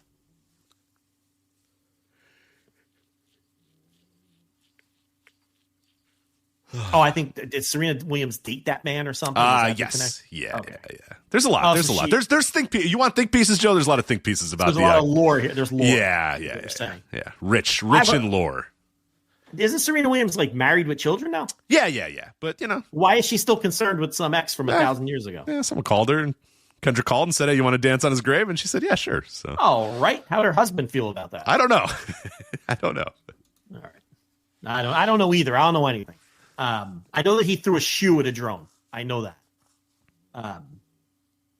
Yeah, this looks very fake. This has to be fake. They found the shoe, Rich. The orange croc was found in a river. Yeah, he yelled, "Watch out for the shoe," and he fucking threw it. Yeah. You could read his lips. "Watch out for the shoe," and then he throws it at the drone. Maybe he had tits out. He had tits out on his laptop too. Yeah. Maybe he had all elite. The poor. Maybe it was allwrestling.com on the laptop. I don't think so. Looking at the it's there certainly appears to be bosoms on his laptop screen. Does not look like he was looking at his fantasy team. I don't think he was looking at his fantasy basketball, getting ready for the fantasy basketball playoffs or anything. I think right. But why? Okay, so if he staged it, why would he put porn on the laptop? I don't know. I'm saying the guy he's lost all touch. He doesn't know what he's doing. So he's just okay. He has no idea what he's doing anymore. He's a crazy person. He's just yeah. I think he's had this rhythm, and he was the talk of the town forever, and everybody loved him, and it got off course, and now he has no idea how to get it back on course. How did he originally anger this Kendrick Lamar fella? How did that happen? We're getting into this. We're doing the whole just Cliff Notes version. Okay. Why? It's long. It's a lot longer than that. It's a problem. I would tell you to definitely check out. Because it's so I'm good. not going to check anything out. I just want to know. All right, because when you go to the Wikipedia, which is incredible, there's a very long Wikipedia about it, and I love how they have like dates and different timelines or whatever. It says date full September 23rd, 2013 present 11 years, 5 months, 1 week, 5 days. 2024 escalation March 22nd, 2024 to July 4th, 2024. All right, now I don't care anymore. I'm telling you, there's escalations, there's background. Like they've never exactly been all that friendly, but I forget what happened this time. Something happened this time that set it off, and then Kendrick was just like, all right, that's enough for me. So he fucked with a poster, and you never fucked with a poster. Yeah, exactly. Right. He fucked with a poster, and Kendrick's a poster, and he's got a lot of time on his hands, and is very good at Drake, posting. For whatever you want to say about Drake, I think he's always been terrible, and that's, you could go back in my history, you'll know that. Drake is a dork and not a poster, and he fucked with a poster. Right, and Kendrick, who, I'm mostly, and I used to really like Kendrick Lamar, I'm kind of in and out of his current stuff, but he's very thoughtful about what he writes, his lyrics are deep, all that sort of stuff, so yeah, he fucked with a poster. And it's like, oh, dude, no. Because now Kendrick's like, all right, motherfucker. He cracked the knuckles and said, we're going to do this? Yeah. We're going to do this. All right, let's go. Where Drake is just like, I'm making party songs. I'm making hits, that sort of stuff. not very deep. And he's tried to get deep, and Kendrick was like, all right, let's fucking go. You want to do this? Let's do this. And yeah, it has not gone well for one Drake. So, well, nevertheless. Is he really a pedophile? Like, did he mess with kids? I don't know. I'm not going to get into that. So, or is that just a lyric? That I'll let you. I don't know. Okay, you're making me. I have to research that one. You do your own research on that one. I'm going to stay out of that. Yeah, I'm your own research. I'm going to tug the collar and move on from that. So. Do your own research.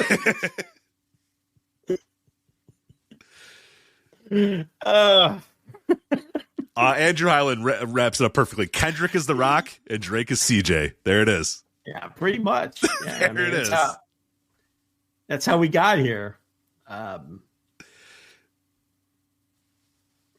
love The Rock. I love The Rock so much. I'm sure the chat's. I don't have the chat up. Oh, it's going crazy. Yeah, it distracts me. The chat, to be honest. Yeah. I just want to do a show that the chat. If I get wrapped up in the chat, then I'm not. They've gone nuts here. You've lit a fire under them with this wanting your takes on the Drake Kendrick beef. So there you go. You can. All right, I've taken a peek here. It's funny because a few months ago, remember, I said I don't know who Julian Assange is, and I'll never know. Yeah. But it's just the name I hear all the time. Like, it's Julian Assange. It's the WikiLeaks, right? I'm like, I don't know what any of that means, and I never will. I flip over to the chat, and it's funny because somebody put Millie Bobby Brown. Oh, that's another person too. I know. I've heard the name 10,000 times in my life, and I have no idea who it is, what she's in. Is she an actress? Is she a musician? Is she a politician? Is she in movies? Is she in TVs? I have no fucking idea. I hear the name. Her skill is. I hear the name all the time. I don't know if she's 30. I don't know if she's 20. I don't know if she's 80. I have no idea. I don't know if she hangs out with Julian Assange. I don't know anything about Millie Bobby Brown. Yet I hear her name daily. I know, I do too. And but here's the thing: it's so deep now into it that I don't want to know anything about it. It's one of those things. That's the thing. Now I take pride in not knowing, like Julian Assange. I take pride in knowing nothing about Millie Bobby Brown. I'm like, what is it? Does she have anything to do with my prerogative, Bobby Brown? Is there a relationship there? Like, I don't know. You know, I have no idea. You know. And every time we talking New Edition here, what are we doing? Every time I hear Millie, well, the problem is every time I hear Millie Bobby Brown, I just think of Bobby Brown, and then I just think of New Edition or My Prerogative, and I just I start humming My Prerogative. I start thinking about Bobby Brown and humming, and then go, he's questionable too. But you know what? Those songs. Talking all this junk about me. I start singing to myself. Yeah, right. Why don't they just let me live? You know, tell me why. And that's what she makes me think of.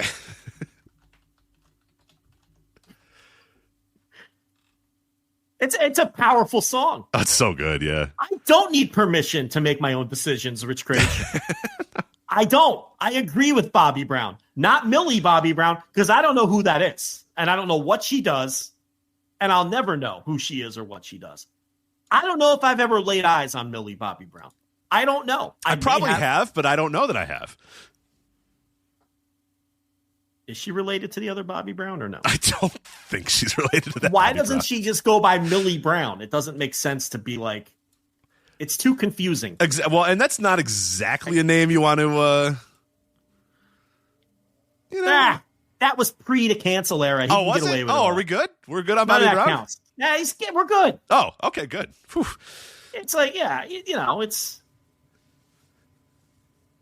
For some reason, some people they're just good. Okay. We're good with Bobby Brown? I didn't know we were good with Bobby Brown. Okay. I don't know. I think, I turn up my prerogative at the stoplight and I'm bopping. Right. Nobody in the 90s.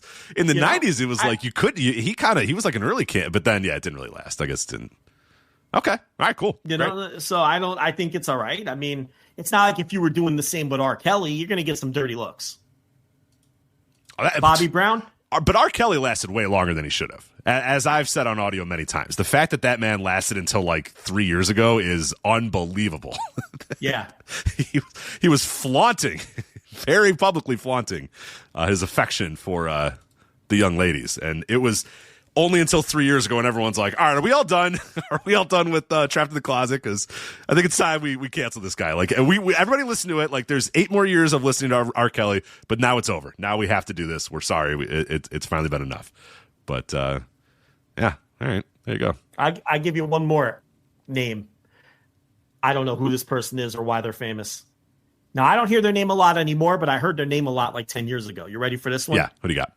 Black China. Black China. Do you have any idea? I don't know who that is, but I hear that name. I kind of know a little bit about, yeah. Oh, you know the Black China. You know the Black. Okay. A little bit. That's another one for me. I have no clue. Nothing. I don't know the first thing about Black China. All I know can is assume. the name. I think you can assume what Black China is like. I can? How? I think you know that she's a musician, right? I would assume it was a musician. Yeah. That's what I mean. It's not like Millie Bobby Brown, who I have no idea if she's an actress. That's true. I don't know what Millie Bobby Brown does. Right. You know what Black China does. You just, Yeah. I think kind of like a dollar store Nicki Minaj type, I believe, at that Millie point. Bobby Brown? No. Black China. Black China. Oh, Black China. Yeah. Okay. But I can't tell you much. That's all I know about Black China. I know that she, I guess, makes music, but I don't know anything else. Well, this is interesting. I looked up Black China on Wikipedia. Do you Should I look her up? Her alma mater, which is unique, Sacramento Theological Seminary and Bible College. What a turn! Well, weren't you off base, sir? No, I don't think that sounds like a nice young lady. I don't know if she's stuck with that. I don't know if she's her morals in order. I don't know if she's in the like, I don't believe she's a nun right now. I think she is. Oh. I do believe her life went towards sin, unfortunately. So. Oh. Yeah. Don't tell Josh the pastor. Yeah. All right, let me see. Okay. Oh, she did a video with Tyga. Is he still around? Tyga? I don't know if Tyga's still around.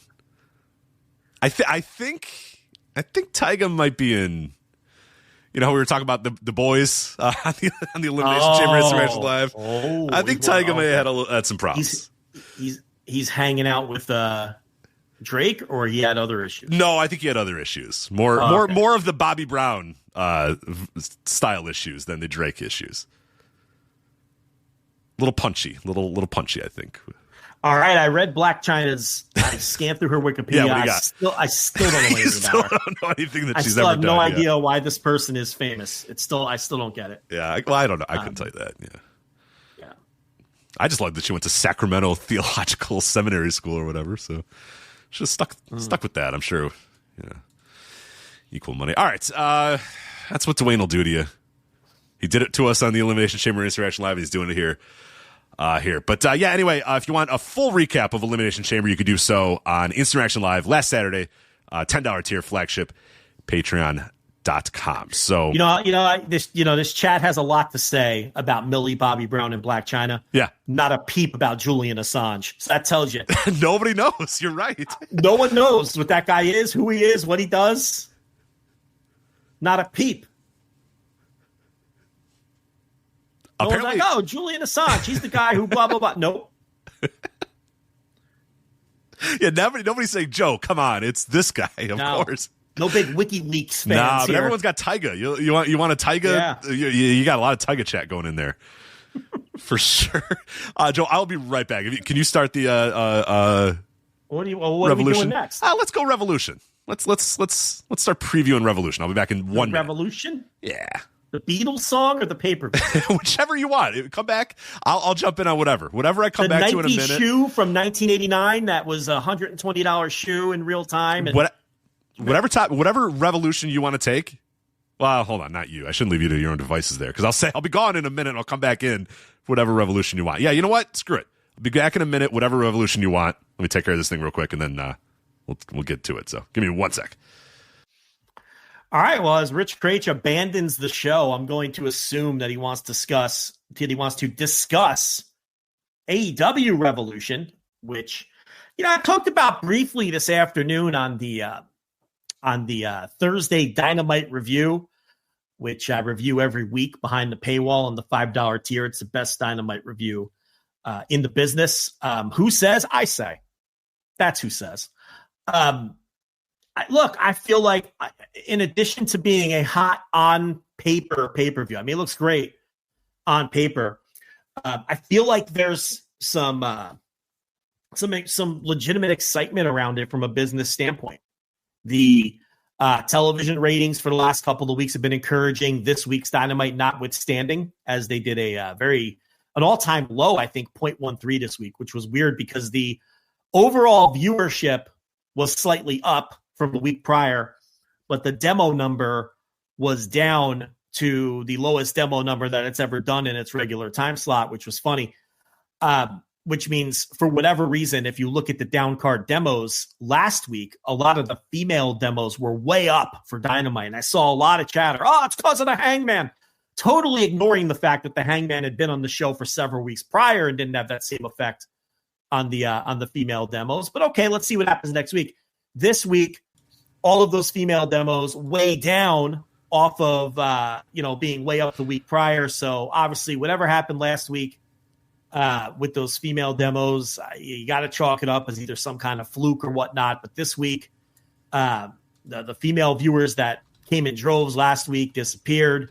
The 18 to 49 number overall was down to its lowest numbers ever, but the overall viewership was a little up, which means that unless you think a bunch of children were watching the show that don't normally watch it, it was the over 49s. It was the people who have aged out of the demo that carried the overall viewership this week. So a little strange from that standpoint. It's hard to get a real handle or feel for some of these Dynamite ratings lately. But outside of this week's Dynamite, which had the weird number, Dynamite ratings have been encouraging over the last couple of weeks, both on Wednesdays and Saturdays. And then if you look at the business of the show itself in terms of the tickets, Rich, in fact, after we started the show, there's been a new ticket update from WrestleTix. Yeah, I just fired it up. So they now have 9,652 tickets out for Revolution, which would make it already, even if they don't move another ticket, the second most successful Revolution at the gate of all time, only behind the Sting show from last year. Right. It looks like and it also says the upper decks have been opened in full. So they're setting the thing up now for 11,082. Now, are they going to get 11,082? Are they going to sell that whole thing out? I think they have a chance. They're going to get over 10,000 though. I bet that walk up, they only need 400 more or so to get to that 10,000. That's easy. That's a lock. There's going to be 10,000 people in that building, and whether they get all 11,000 in there, who knows? But look, last year's Revolution was the most successful show they've ever done in America. Right? They had over 16,000, enormous gate and all that for the Sting retirement. But no other Revolution show has done over 9,000 fans.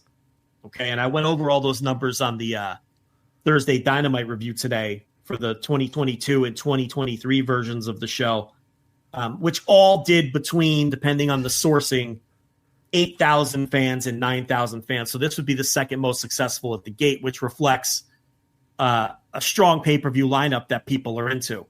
And again, setting aside this week's weird Dynamite rating where the total viewership was a little up and the demo was down, it's also been reflected in some encouraging ratings over the last few weeks too. People are into what's going on AEW TV right now. There's no question about it. Yeah, for sure. And this is a weird week ratings wise too, because for people that don't know, there was a little bit of in Chicago, New York, Indianapolis, and I thought it was one other market, but maybe I'm wrong.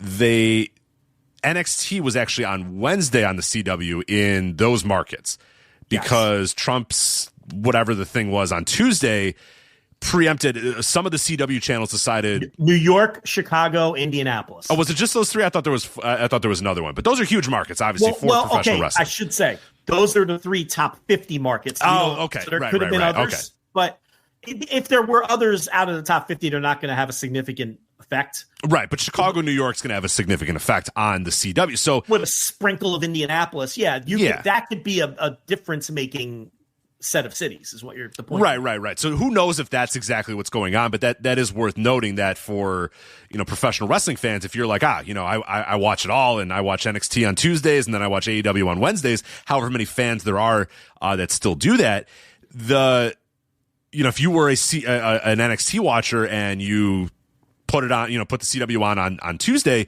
you were not met with in Chicago, New York, and Indianapolis. You were not met with NXT. You were met with whatever the Trump speech was. And then you were told that NXT was going to be on Wednesday. So if you are an ardent viewer, you may have moved over. So that's at least worth noting for potential reasons why it was such a weird number. Maybe I have a friend who texted me in a state of panic on Tuesday with a picture of his DVR screen saying, "Where's my NXT?" Oh, wow. And I was like, because he lives in New Jersey, so he gets the New York station out, right? So, and I didn't know what the hell he was talking about. I was like, I don't know, man. It might be a mistake or something, because the story hadn't broke yet. And then later on the day we found out. And then I was like, wait a minute. Why are you so concerned about it? You're hold on a minute. 50-year-old man. Yeah, bigger question. Why are you worried about NXT? Why are you so locked into NXT? You're a fucking weirdo. It's a terrible show. It's like iPod Mini. It's for girls. Why are you watching that? It stinks. And what he told me was, let me find this, guys. You be the judge if this is BS or not. Okay. Hold on. Let me see. So I'm all over him. I'm like, why are you watching a terrible show? And then he was like, don't your customers get mad that you don't review NXT every week? I was like, they are, Joe. They're very mad. You should watch NXT and review it every single week. No, our customers do not care about NXT all that much. Yeah, I was like, nah, that's not a problem. I like him trying to turn it onto you. He didn't answer your question. He turned it to you. Hold on. Yeah, he did, though. Hold on. Fuck is it? I was like, dude, I don't even review Raw or SmackDown. You want me to review fucking NXT every week? I should have found this before because now I can't find it. Basically, the Cliff Notes version of his answer was, oh, here it is. Tuesday nights is a light TV night for me. So it's one of the shows that I DVR. A lot of it gets fast forwarded. It's a lot of junk, but I like Axiom and a couple of others. Okay. You buy it or no?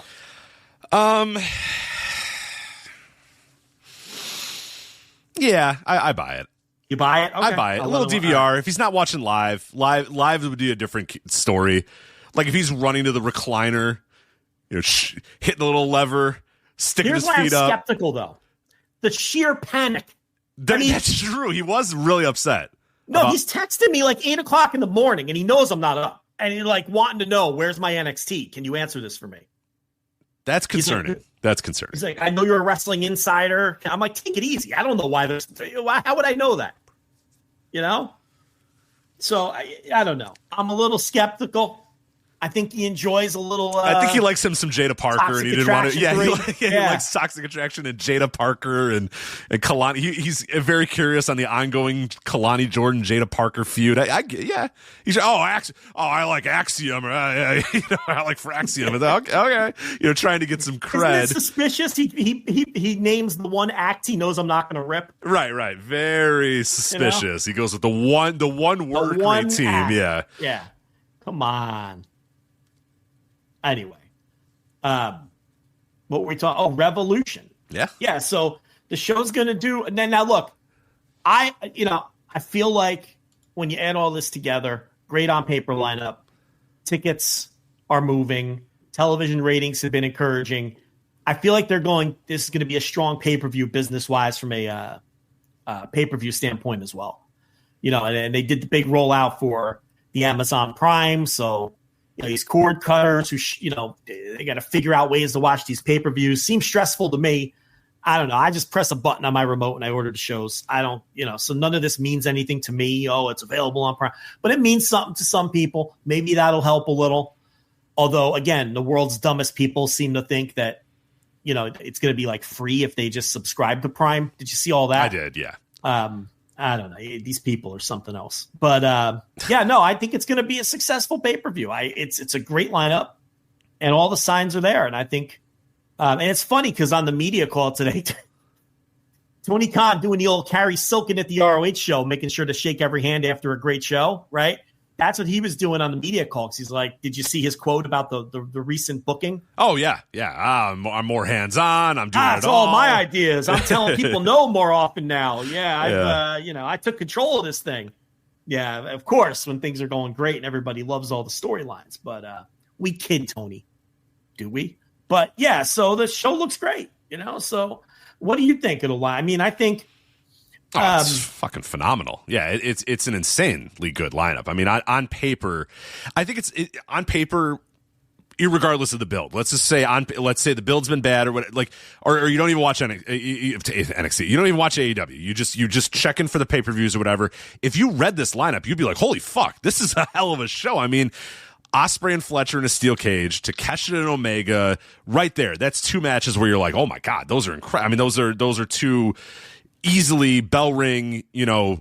This is going to be the floor is this is going to be a match of the year level type match. You know what I mean, with Takeshita versus Omega and Ospreay versus Fletcher.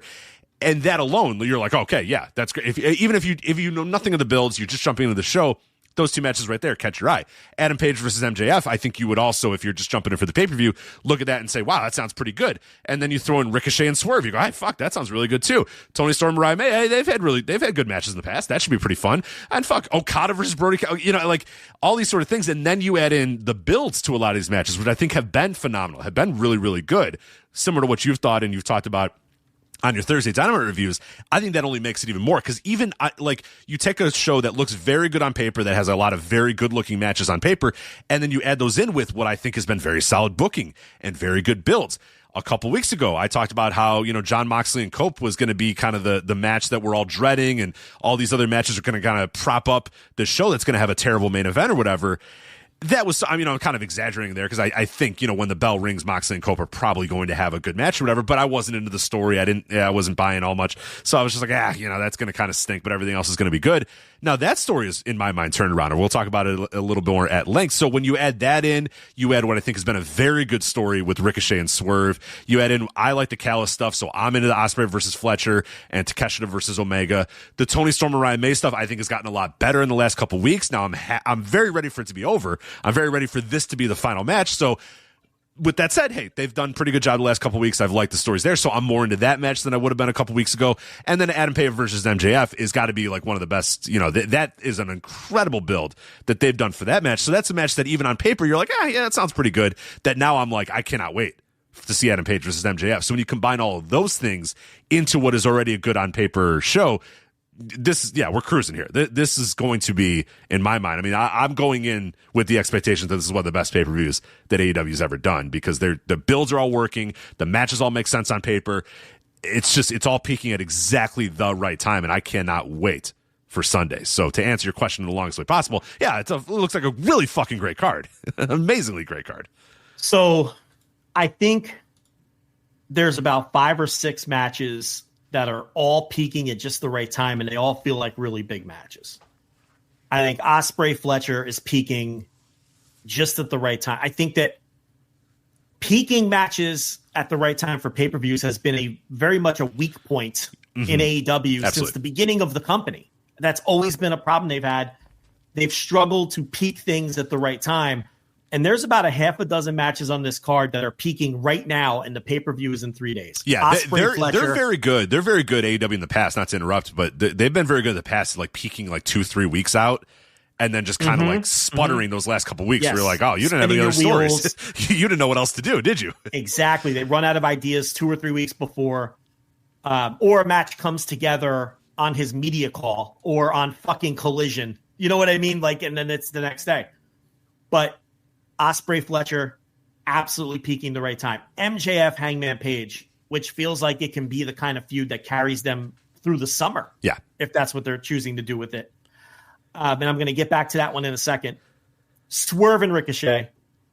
Especially after last night, Swerve with the scissor attack and then Ricochet getting his heat back in the main event. Our bodies are all ready for that one. Tony and Mariah, it's like you said, it's time to end it, and they're doing the Hollywood ending gimmick or whatever, so they're going to end it. Takeshita, Kenny Omega, and Mox and Cope, which, as you alluded to, and a drum that I've been banging on the reviews the last few weeks, where I went against the grain a little bit, and I said, hey, they're turning this thing around. It's gone from awful, nobody wants this, it's not a good story, to now it makes sense, and the crowds are into it, and there's an interesting story here with Cope, piece by piece, each week, taking away another member of the Death Riders, and then getting in Wheeler's head this week. Wheeler storms off, and now Mox is all alone, and he's worried, and he's concerned, and he's gotten to. And they've told that story very well. I think they've turned this thing around to where it was going to be this cringy main event at the end of a show where we're interested in everything but the main. And now I'm interested in the main. I want to see what happens here. The most obvious thing is Jay White turns on Cope, right? And costs him the match. Yeah, that I would say would be the betting favorite of the finish. But is that too obvious? Because AEW doesn't often do the most obvious thing. Okay? If I'm going to be critical of AEW for not peaking feuds at the right time, I'm going to praise Tony Khan. He very rarely does. How many times have we thought the obvious thing is coming and it doesn't? And it's something else. A lot. So are they being a little too heavy-handed at the idea that Jay White's going to cost Cope the match? Cope thought, Cope played this perfect all the way through. He took everybody out, but he didn't think about Jay White. And Jay White and Cope have the history and everything. It's almost too obvious that that's the finish, right?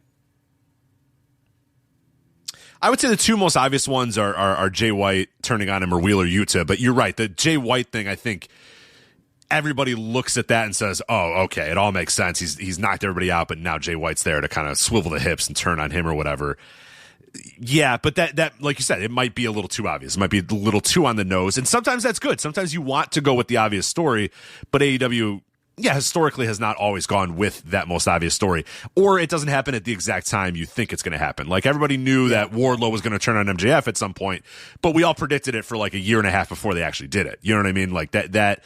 So there's that aspect too that you have to look at. So I don't know. I mean, I think one of the things that has really to me helped the Death Riders, the Moxley thing, and it's sort of an admission that it wasn't working and an admission that we just need to kind of simplify this whole story. And I think one of the things that's made it good during this build is that we have just kind of turned the Death Riders into a standard heel group at the top of the company. Now, that's an admission that what they were trying to do with them originally did not work, and it got off course, and they didn't have the firepower or the patience to really see it through, because you start out that angle obviously with choking out Brian Danielson. You start out with, we're going to take over the company and we're beating everybody up and the whole company is worried about us, and then very quickly it was like, okay, now they just come out and beat up JD Drake and that's it. That's what they do this week. And I think they've realized that they didn't have the firepower. They didn't have the patience. They didn't have the story. They didn't really have any of the muscle to really tell that story. Because if you want to do that sort of story, you want to do the NWO taking over WCW, you have to commit to it the entire show. The entire show has to be, oh God, those fuckers are going to come. Oh God, where are they? Oh God, they're beating this guy up now. Oh God, now they're doing this. Because that's what they did. That's what WCW did during the early days of the NWO, is the whole show, there was this tenor of, those guys are here. What's going to happen? What are they doing? Let's cut backstage. They're beating this guy up now. Oh God, let's cut backstage. They're beating this guy up. Oh, let's go to the crowd. They're now doing this in the crowd. They're doing that. The whole show, and everybody, the announcers had to constantly talk about, what the NWO, to an annoying degree, but that's what you have to do to tell that sort of story. I don't know if AEW they didn't really see that through all the way. And we pointed out that very quickly they just kind of became just a regular heel group. But I think that has now been a positive. They kind of admitted it's not working with we're fighting for the heart and soul of AEW and we're going to take everybody down and kill the whole company and do it. We're not forcing that larger scale story that wasn't working. They just decided it's not working. Let's have them be in their own little universe like we already kind of were doing with them. And now their universe is Adam Copeland's just like, you guys are fucking pricks. I don't like you, kid. I'm going to take out all your henchmen, and then I'm just you and me. I'm going to be smarter than you, take everyone out, and then take you out. Right. And I think that's better. I think that pivot and that admission that it needs that pivot, I think has been very smart and very good, because it was not working with we're destroying this company and building it in our mold or whatever. That wasn't working. And it was way too similar to what they had just done with the Elite. It was way too similar to a lot of other things. And it just, again, they didn't see it through. Like we said, there was that one episode where they were like, we're going to take over the show. And all they did was beat up JD Drake. And then come out and say, we beat up JD Drake. It's like, okay, cool. That's all they did. And that collection of geeks waiting for them outside the arena. It was all the undercard guys. It just looked ludicrous. Slapjacks and their brass knuckles and their nunchucks waiting for it didn't work. All right, that stuff didn't work. And they admitted it didn't work, and they pivoted off that. And now it's just Cope is trying to win the world title by taking down the guy who's got a bunch of henchmen, which is a story that has worked for 100 years in wrestling and will always work in wrestling. And now it's intriguing what's going to happen, because it's like we'll all have our eyes on Jay White. And what I wasn't looking forward to was AEW House of Torture main events with that, which is what I thought we were going to get. Yeah. With just the, Death Riders running in like they always do and everything else. This is going to be something a little different. What does Moxley have to, because Moxley's going to have something up his sleeve. He's not just going to go down like a punk. So does he have a new member? Is Jay White going to turn? Is Jay White going to turn and join the Death Riders? Is Christian with the stupid cash in? Is that going to get involved and piss me off? So there's some intrigue as to how they're going to book this thing now. I think they've done a remarkable job turning this around. Yeah. And I think people still slagging off on it. I was kind of hoping you'd take the other path, but you're too smart for that. I can't. I want to. Trust me. You can't. You're too smart. I want to. You're too smart to do it. I want to. I know you do. I don't hate Cope more than anyone. I do, and I hated this story a lot more than a lot of people. But I got to admit that they've pivoted it and they've turned it in the right way. I think you're just being stubborn at this. If someone still thinks this is like the worst thing they've ever seen, you're just being stubborn. It's not that bad anymore. It's fine.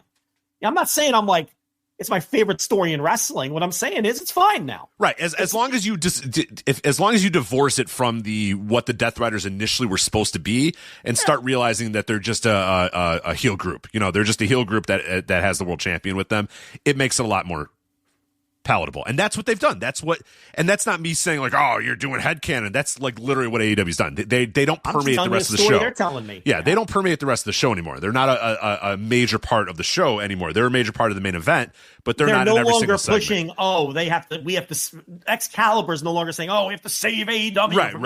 Right. They're not doing that anymore. We don't have the Butcher and Mark Quinn outside the building with a nightstick waiting for them to show up. We don't have them, and that's how it was before. Now it's just Cope, getting a mental edge on Mox and outfoxing him at every turn as part of the build.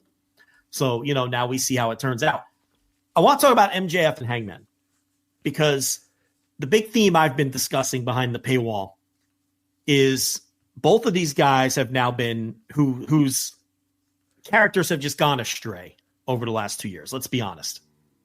They've repositioned both of these guys where they're most comfortable and where they perform best, right? MJF is back to his roots as just a shit heel who is whose motivations are rooted in jealousy, right? And not getting what he wants and being frustrated about it. And we always talk about this. MJF is at his best when he's portraying that he's confident, but we all know that he's... But we all know he's not. Yep. Right. It's a facade. It's bullshit. It's false bravado. He's back in his comfort zone. Hangman's back where he belongs, as we're done doing this cartoonish version of him. And the Christopher Daniels thing kind of snapped him out of that. And he's back into, being sort of the main character. These are the two main characters of AEW. And they went off track with both of them, and they're both back where they belong and being presented the way that they're most comfortable and that they best perform in, and they're in the same program with each other. So far it's been electric. This just working. It feels like they're hitting on something big. It feels like this could be the kind of program that carries the company through a couple of months, if not the entire summer. For all I know, it ends here, but it just has the feel of something like that. And you especially feel it. You get the sense that they're both into this. Look, MJF is as self-aware as anyone in wrestling. Oh, yeah. You don't think he knows that a lot of the shit he's been doing since 2023 has sucked? And that it hasn't gotten over with a portion of the fan base, and it hasn't worked, and he's kind of gone off the he's well aware. Right. I don't know if he necessarily thought in real time it all sucked, but I think maybe in hindsight he looks back now and says, okay, a lot of that shit sucked. He knows it didn't work. It didn't work. It didn't work more than anything. Whether he thought it sucked or not, he knows it didn't work. Yeah, and he's very self-aware to that. I'm sure he understands, and he just feels like he is reinvigorated and has a new energy. And the same thing with the Hangman. I talked to someone who was at an AEW show about a month ago, and they said they had a conversation with Hangman, and they just felt like he was kind of like I got to be careful with the verbiage because these Hangman fans, they hang on. But the point is, Hangman wasn't in the best of spirits when this person had the conversation with him. And I feel like watching the last month of TV, he feels like he's confident again and more comfortable in what he's doing on screen. This program is great for a million different reasons, but I think that might be the most important one, getting both of these guys who are really both, these are the main characters of the promotion. Yeah, the heart and soul of this company is those two guys. They just are. These are the main characters of the promotion. And they're back on track, and you get the sense that they feel like they're back on track.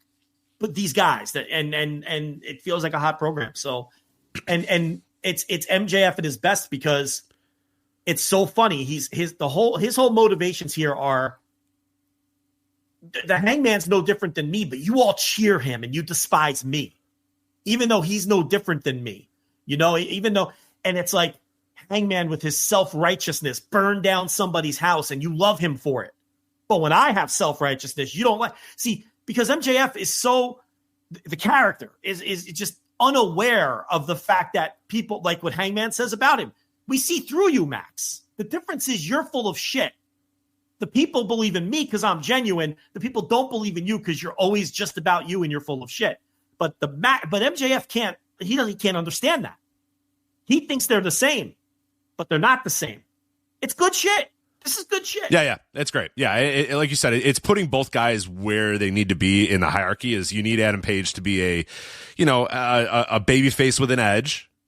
Versus a cartoonish heel. Now, he did the original heel stuff very good, but then he got to cartoonish heel levels, and that's not good. So you wanted to be a babyface with an edge, and you want MJF to be a detestable heel that nobody likes because he's very hard to like, and I think that's a lot of their true personalities, too. I think we're seeing wrestling is at its best when you get guys who are, and every old-time wrestler, every guy that went through the territories will tell you that, yeah, the best type of wrestler is kind of your real person with the volume turned up. And yeah, I think this is more like what these people are. I think MJF, for better, for worse, is a guy who's got an edge to him. You know what I mean? He's a very opinionated guy. He operates best with a chip on his shoulder. Yeah, he's a guy who yeah, absolutely operates best with a chip on his shoulder. Is a perfect way to put it. Similar to Punk. Yeah. And so when he's got that little edge and when he can kind of let that out in his story, which he absolutely is doing here, is like, what the fuck? I spent 2 years trying to become a top babyface, and you all shit on everything I did. Fuck all you. You know what I mean? Like, that's kind of the vibe that he's giving, and it works because that's the vibe that the story is asking for. And I'm sure that's a little bit of what Max himself is feeling in real life. Is that, hey, they gave me the babyface run. You guys all think it sucks. The business kind of started to tank. There's a lot of stuff that's going on. I win all these worst awards in the Observer. Right. He's knows. He knows. He's reading it. He knows, yeah, 2-time worst feud of the year winner. He knows that shit, and I think Page is best, yeah, being kind of that edgy babyface where he's fans like him because he's not a goody two shoes. He's not he's flawed. He's a flawed babyface, exactly. Yeah. They identify with his flaws and they identify with him. He's driving around his dopey electric truck, and a lot of his fans identify with that stuff. And well, think of when he was at his biggest, babyface run was like the pseudo alcoholic, Hangman Page. Remember where, right. Like he was a babyface, but everyone's like, Adam, chill out on the drinking a little bit. That's you know what I mean? Like he doesn't know how to deal with his millennial anxiety. Right. He had too much anxiety, so he was taking some drinks of the liquor, and Kenny and all the guys are like, hey, why don't you reel it back a little bit? But that's again that works. That works for what the fans want out of him, and that's probably works for the human being Adam Page as well. So this is why it's landing, and this is why it's working. I agree. This has been phenomenal stuff. I mean, this is to me my favorite story in the entire company right now, as MJF versus Adam Page. Yeah, it's really good, And Max thinks he's being self-righteous in the same way that Hangman was with Swerve, because he can't understand why the fans, like you said, big picture, reject him, but cheer this guy. Because he's so shallow, he doesn't understand. He can't see the difference that's right in front of him. And heels are also best when they're being irrational and dumb. And MJF saying, oh, well, you didn't care when this guy lit someone's house on fire, so I'm going to light him on fire. And it's just like, no, that's not what we want. Be like, what's the same? And it's like, no, it's not the same. It's very clearly not the same. Like, but you're that's hypocrite. You don't agree. Right. Like, but that's a good heel. You shouldn't agree with the heels.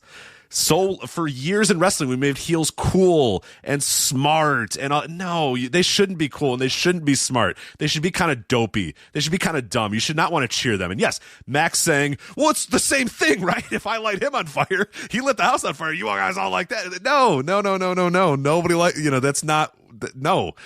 That's not what it is. And you're a hypocrite if you don't cheer this because you cheered him. No. But that's how it works. That's what you want. That's the essence of being a good heel. And despite whatever the hell bullshit that MJF was doing over the last 2 years, I know the guy has a good mind for the business. That was what was so frustrating about those other 2 years is like, this guy, I know he's got a good mind for the business. I know he understands. What is he doing? Why is he so off course? This is now him, I think, really kind of honing in again on what made him so great. And made, and there's a lot of people that will retcon and be like, actually, MJF was never great, and they're all wrong. I'm going back and watching some of that stuff for the Patreon series. They're so fucking wrong. The guy he's a great heel. He's an all-time great heel, and I honest to God think he should have never been a babyface ever in his entire career. Agree. Yeah, I know that's hard in modern wrestling, but not for him. That would have been a good challenge for him too. Is how can I always make sure that they always hate me? I'm never a baby. He should have never, ever, ever been a babyface, and he should have never, ever, ever won the world title. It should have been the one thing that drove him from a character standpoint into madness. That no matter what his manipulations and everything, he would always come up short of winning that world title, and it should have been the one thing that constantly drove him insane for his entire career. But you can't put the toothpaste back in the tube with either of those things, but they have recalibrated both of these guys so well. Mm-hmm. So hopefully they don't burn us with some dopey finish or something stupid at the pay-per-view, because you could hear the excitement in our voices. I mean, we're really into this. Will Ospreay and Kyle Fletcher. So obviously, you want to talk long-term story. They've been telling this story for months and months, maybe longer than that. Yeah, years, really. Yeah. They'll have the steel cage match, and it's one of a half a dozen matches that on this show where, look, if every match on this show just delivers to its minimum expectations, it'll be a show of the year contender. That's how strong the lineup is. You'll have a match or two that don't live up. You'll have a match or two that over-deliver. You're probably going to have, just looking at the lineup, a couple of matches that really have people excited. I mean, it's almost impossible for this not to be a good show, and it might even be impossible for this not to be a great show. And this is one of those 6 matches or so that fit that description. I don't know how these guys can take this program and this feud into a steel cage, considering who they are and what they're willing to do and how well they work together and how good this story is, and not have something great. It feels impossible, with these two guys, and I'm especially somebody. I had 2 of their matches last year in my top 10 for match of the year, so what I think of these two guys. But yeah, I cannot even in my head envision a truly bad match between Will Ospreay and Kyle Fletcher in a steel cage. Will it annoy you if the Don Callis family gets into the cage with ease and just the purpose of a cage match? Because that's really something that annoys me in modern wrestling these days. That would, it's one thing if they climbed over the top or whatever. Yeah, if they walk into the cage, like that's going to annoy me. Even if they climb into the top, or I don't know. There's aspects that could very easily annoy me, and maybe that could sort of change. Do it in a creative way. Right. Do it in a creative way. That's all I ask. Do it in a creative way, and do it in a way that still makes the steel cage mean something. And makes it an important match. But yeah, I the floor is very high for this match. I mean, it's I just, these guys always make magic together when they're in the ring. So I'm very much anticipating this match. But you're right, there are aspects that could maybe turn it, but I'm not seeing it that way. I'm going in with full confidence this is going to be a fucking incredible match. I just can't doubt these two. How could you doubt these two guys? You can't. Not in this scenario. Great long-term story, everything. Swerve and Ricochet. I mean, Levesque fumbled. That's clear. I mean, how good is this Ricochet? So, and this, again, the stuff with the scissors, Swerve being one step ahead last night, Ricochet getting the pin in the main event. I think we're all ready for this match. It's going to be to determine the number 1 contenders. There's some stakes involved with this as well. one minor issue could be that the winner of this tips off the winner of the main event. If you're looking at it from a strict heel babyface alignment thing for the next program, right? So that's something you have to be at least aware of, so, if like Ricochet wins, then it's like, well, then Cope is probably winning the world title. I mean, what sense does a Ricochet John Moxley program make? So from that standpoint, it might kind of ruin the outcome of the main event. But in a vacuum and what this story is and what this match can be, I think that they're going to have a great match. It's heat and hate. It's heat and hate, and it's these two guys. Yeah, and Ricochet's really stepped up more than anything. I think that's it felt like this was kind of a placeholder for Swerve for a while there, where it's like he's got to get rid of Ricochet and then he can kind of move on. But they've figured something out with this heel character, and he's figured something out, and it's just it speaks to how good the booking and a lot of the build of all this stuff has been. Is that you took a guy who it felt like he was floundering when he first came in. Really didn't know what to do with him. They turned him heel. Then that was kind of like, we worried it was going to be a one-note thing with the aha and yeah. It's like, oh God, they're turning him heel, but the guy just doesn't have it. You know what I mean? He's doing the aha thing. He's just trying to be an annoying dickhead, and that's what he's going to do as his heel thing. But he's really honed in. I mean, that scissors attack, what was it in Hammerstein, right? Didn't he do that first in Hammerstein? I want to say, I don't know if was that Hammerstein? I'm bad at that stuff. I think it might have been, yeah. Wherever he did that was like, hold on a minute. We've maybe him as like a little bit of an unhinged, maniac that might work. And credit to him, it is working, and it has worked. And yeah, I think we all know that Swerve's going to win this match, right? Like, I think we're all going in with the idea that Swerve is going to win this, and with it being a number one contenders match, now obviously you think Swerve's going to win it because I don't think, you don't envision a Ricochet versus Cope, AEW title story coming up. That seems a little weird. So I'm assuming it's Swerve versus Moxley, barring any sort of catastrophe with Christian or whatever it may be. But but that's okay though. You know what I mean? It's okay that Swerve, the Ricochet has, I think, stepped up to this point now where if Swerve beats him and moves on to the number one contendership stuff, whatever Ricochet does next I think I'll be more interested in for sure, because now I'll know that he's shown that range. And that's something I did not know Ricochet was capable of. And we always talk about this. A lot of wrestlers are really fucking good at what they do. And if you just let them do stuff and let them try new things out and try different things, and if you put them in the same, and they do the same character and the same thing for 7 years, it's going to be the same. You know what I mean? You're never going to know. But that's why guys should leave. And that's why I always say that guys should leave. If you're stuck in a rut in whatever company you're in, if you're an AEW guy and you're stuck in a rut, you're a WWE guy, you're stuck in a rut, if you're a TNA guy, you're stuck in a rut, fucking leave. Go. Try something else. Try something different. Look at this. Ricochet, after 7 years of being the same guy, doing nothing, just kind of spinning in the hamster wheel, he comes here and now he's got a whole new character, a whole new persona, and he feels way different than he's ever felt before. And he feels way bigger than he's ever felt before. And he feels way, there's, you could see a lot of different stuff you could do with him, and guys don't take those chances on themselves. Guys just stay in the same spot over and over again, and it never, you're never going to, you're relying on bookers to transform what they think about you, and that usually doesn't happen unless you leave. And now if Ricochet leaves AEW and goes back to WWE at some point 2 or 3 years from now, we know that there's, they know he has range now. They know he can do some different things. So I always say that guys should be more receptive to leaving and receptive, I should say, to leaving and changing places. And Ricochet is a great example of that. I mean, he would have just been doing the same shit. If he stayed in WWE, if he re-signed that contract with WWE, what is he doing right now? He's working Speed, right? Yeah. SmackDown, doing 5-minute matches on SmackDown or whatever, and nothing. He's doing nothing. So this is why I believe Tony when he says he's really taken a grip of the creative. For him to come out outwardly and say that, and say, this is all my creative. I promised myself in 2020 I would say no to ideas and not be such a nice guy. And now I'm finally fulfilling that promise to myself. And I'm telling people no. And this is what you're seeing on screen is the product of my creative more than it's been maybe ever in the company. And I'm paraphrasing him, but these are all the things he said today. He can't say that if it's not true, because he's going to have a lot of pissed off people when he goes back to work on Wednesday. Right. Say, wait a minute. The Ricochet thing's my idea. Right. If he's taking credit for all the ideas, and that, and that doesn't mean that there aren't people contributing ideas. But you get the idea. Yeah, of course. He can't be that strong about it and say this is all me when it hasn't been, because he's going to have a room full of really pissed off people who are annoyed that he's taking credit for all of the great ideas that they are coming up with. So that's why I do kind of believe him when he says that, you know, he's proud of what they've put together here and the builds for these matches.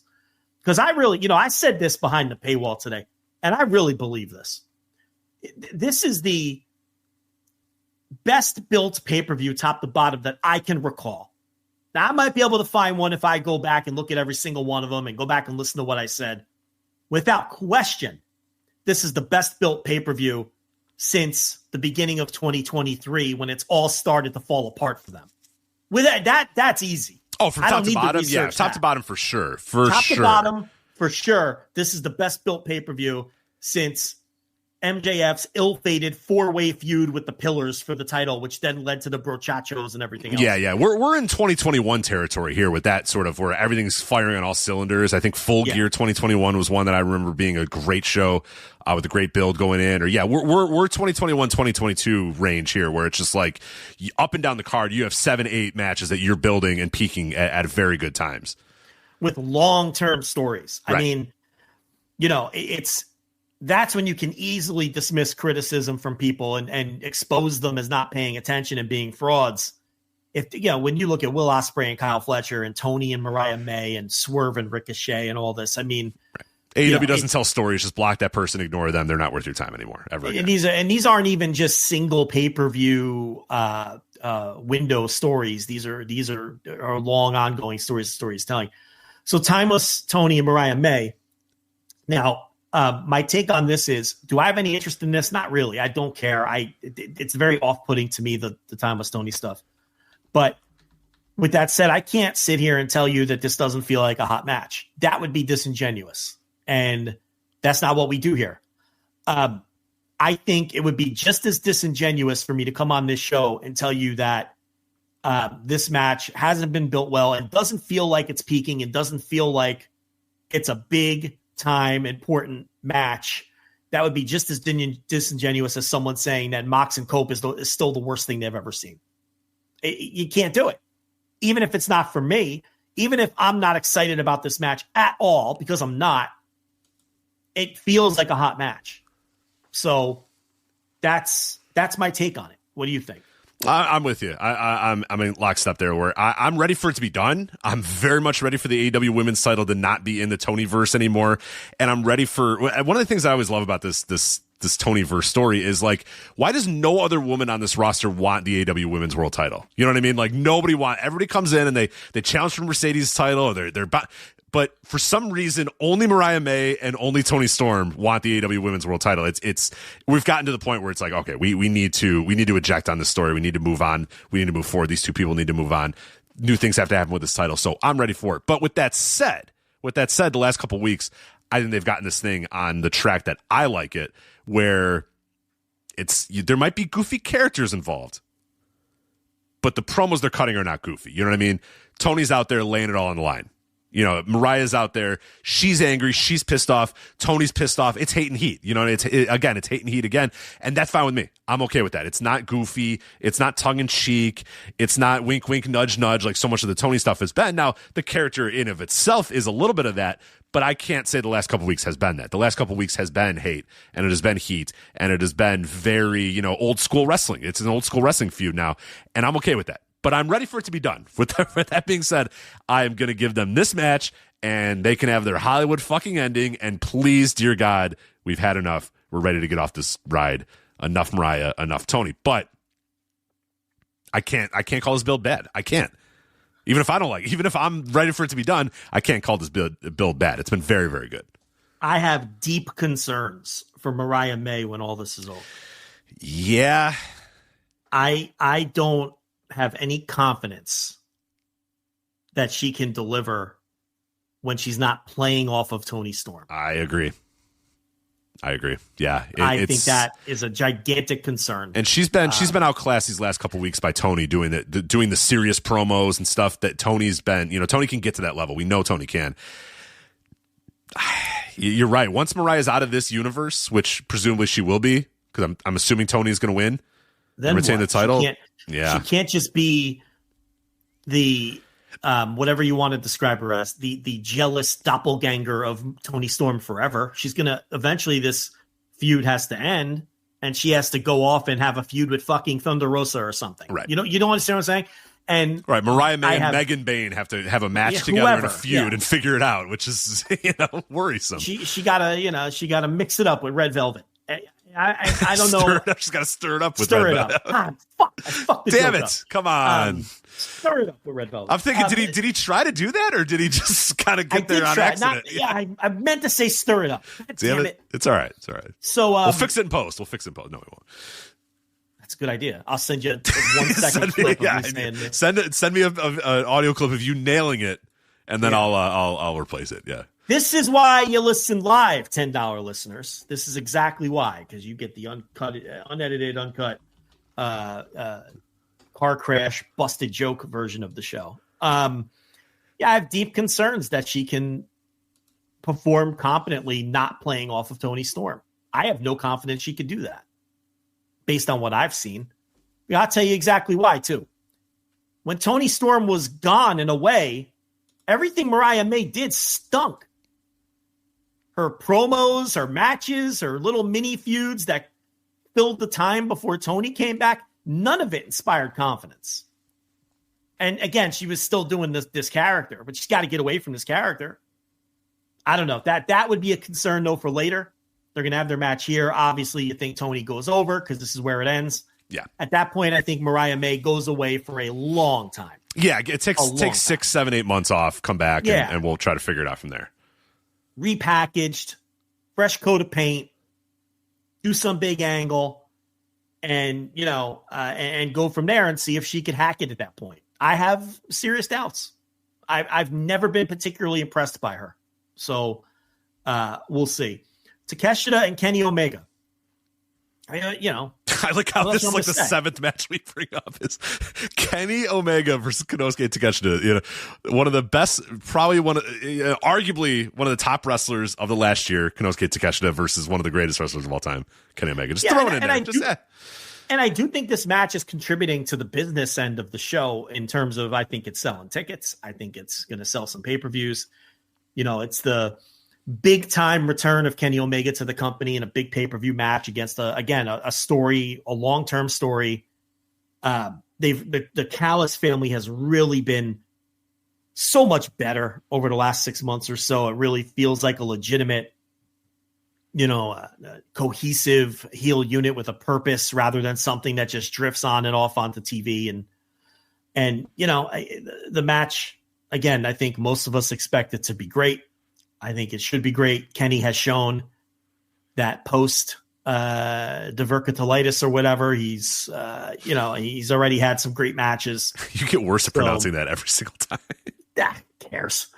Got the thing with the stomach. Got the thing with the intestines. The diverticulitis. Everyone knows what I'm talking about. You find a different way to be wrong every time. I don't know how you do it. Well, it's impressive. I love it. How you find a different way to say it wrong every time? If you say it different every time, one of them might end up being right. You're getting further away. I don't know how, but you're getting further away from it every single time. But here's the thing: if I say one thing every time and it's wrong, then I'm always wrong. You see my mindset here? I do. Right. So I don't know. People know it. The Brock Lesnar thing. They don't know what I'm talking about. Diverticulitis. Diverticulitis. There it is. You got it.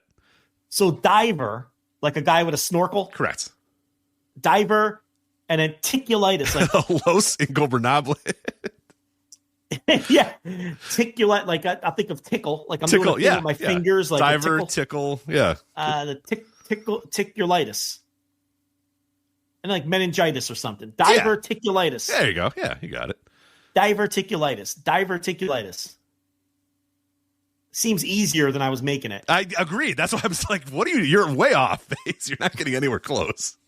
Diverticulitis or whatever. Yeah, you were adding syllables. You're adding letters. I'm like, I don't know why you're making this harder than it is. It's a longer word in my brain than it is on paper. Yeah, it's not. Well, there's a lot of I's. The problem is there's like the U throws there's a lot of I's and a U in there. It's tough. It's But yeah, it's not too bad. Diver, if you break it down, it's a little bit easier than you think. Carry on. I mean, I think Omega can lose this. I think it's a coin flip. He could win it. I think he's going to want to try to lose this, right? I sound like you know what I sound like? I sound like Mike Francesa previewing the NC State Maryland March Madness game where he didn't know a single thing about either team. He's like, NC State, they're hot, they're cold. They could win, Maryland, they could lose. You know, they could win. This could go. I could see this going either way. Maryland, they have some players. They had some injuries. Just total generals. It's just every basketball. The way to describe every basketball team ever. You know, they got the good nights, they got the bad nights. Yeah, they've had injuries. That's what it was. Clips on mine. It's hilarious. He must have said they're hot, they're cold 1,000 times. They've been hot, they've been cold. Then he really exposed himself because then he goes, they played twice already in that ACC, and then he goes, he tells the producer, pull that up, let me see who won the first two, right? But it was after Maryland left for the Big Ten. Oh, no. So then he put himself in a whole nother bind because he pretended like he saw them play earlier in the year. And then he was like, oh, Mike. He's like, oh, yeah, that's right. Maryland left for the Big Ten. That's right. I forgot. Yeah, I forgot about that. Yeah, Maryland left for the Big Ten. So that's how I sound. I'm like, Takeshita could win. Omega could win.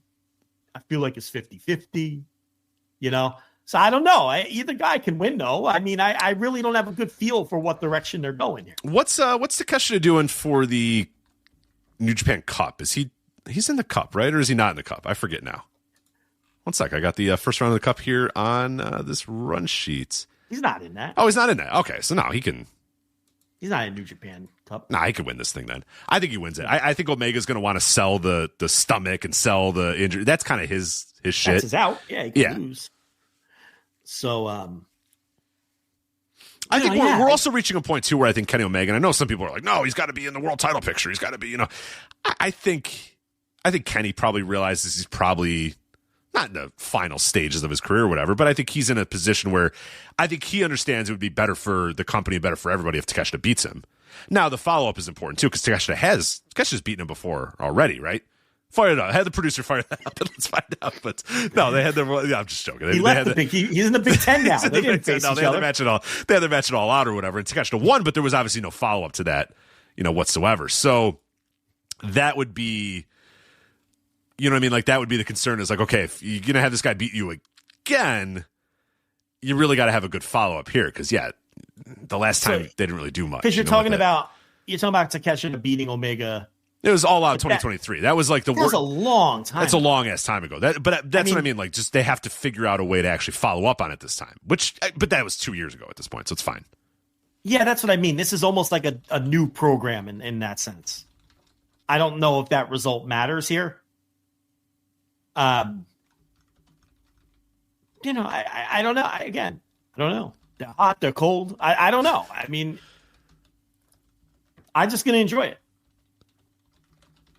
And then there's 3 matches that I think on the show don't have, like, the last 3 matches, it doesn't matter whether they're on the show or not. They're kind of just there. Okada, Brody King, though, could be a great match if this all depends on if Okada wants to put on his working shoes. That's it. And that's usually what it comes down to with Okada and AEW for the most part anyway. Is Okada going to try hard? I think on a pay-per-view, with 10, 11,000 people in the building, I think he will. It sucks that we even have to have this conversation. He should just try hard all the time. Right.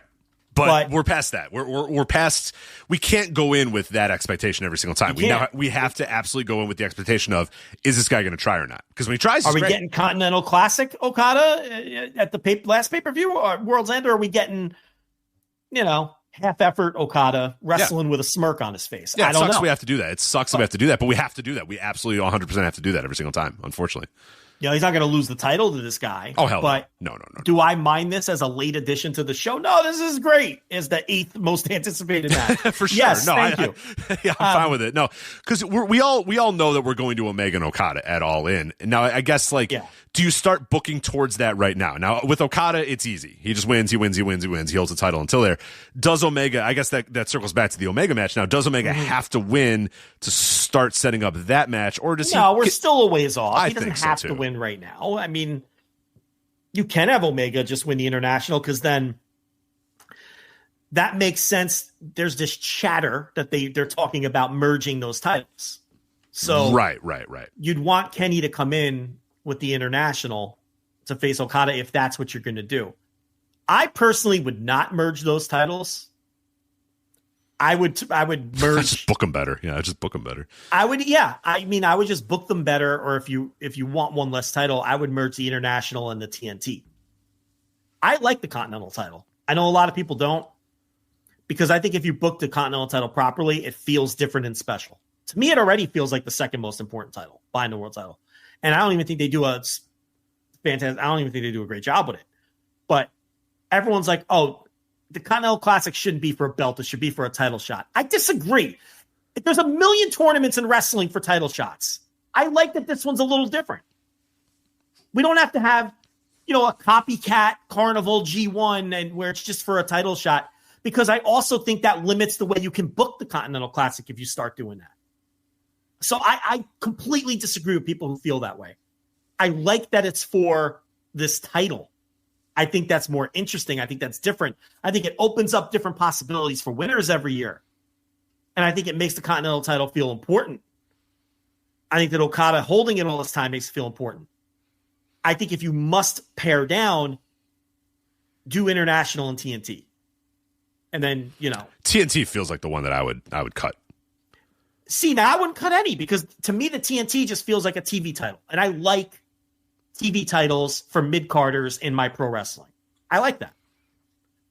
The International, if you're going to make an argument that any of them feel like they are, that's the one. That one, I guess, feels the most redundant. If you're going to say, like, okay, which one feels like it has no place, I guess that would be the one. Just book them better. Just book them better. Yeah, that's the easy out. Give them all a purpose and book them better. That's the answer. So, but anyway, the point is that could be the hook for All In, Okada Omega, with also, oh, by the way, title for title. And that's a good hook. And they've already hinted at it. Now, look, we know Okada's not losing to Brody King.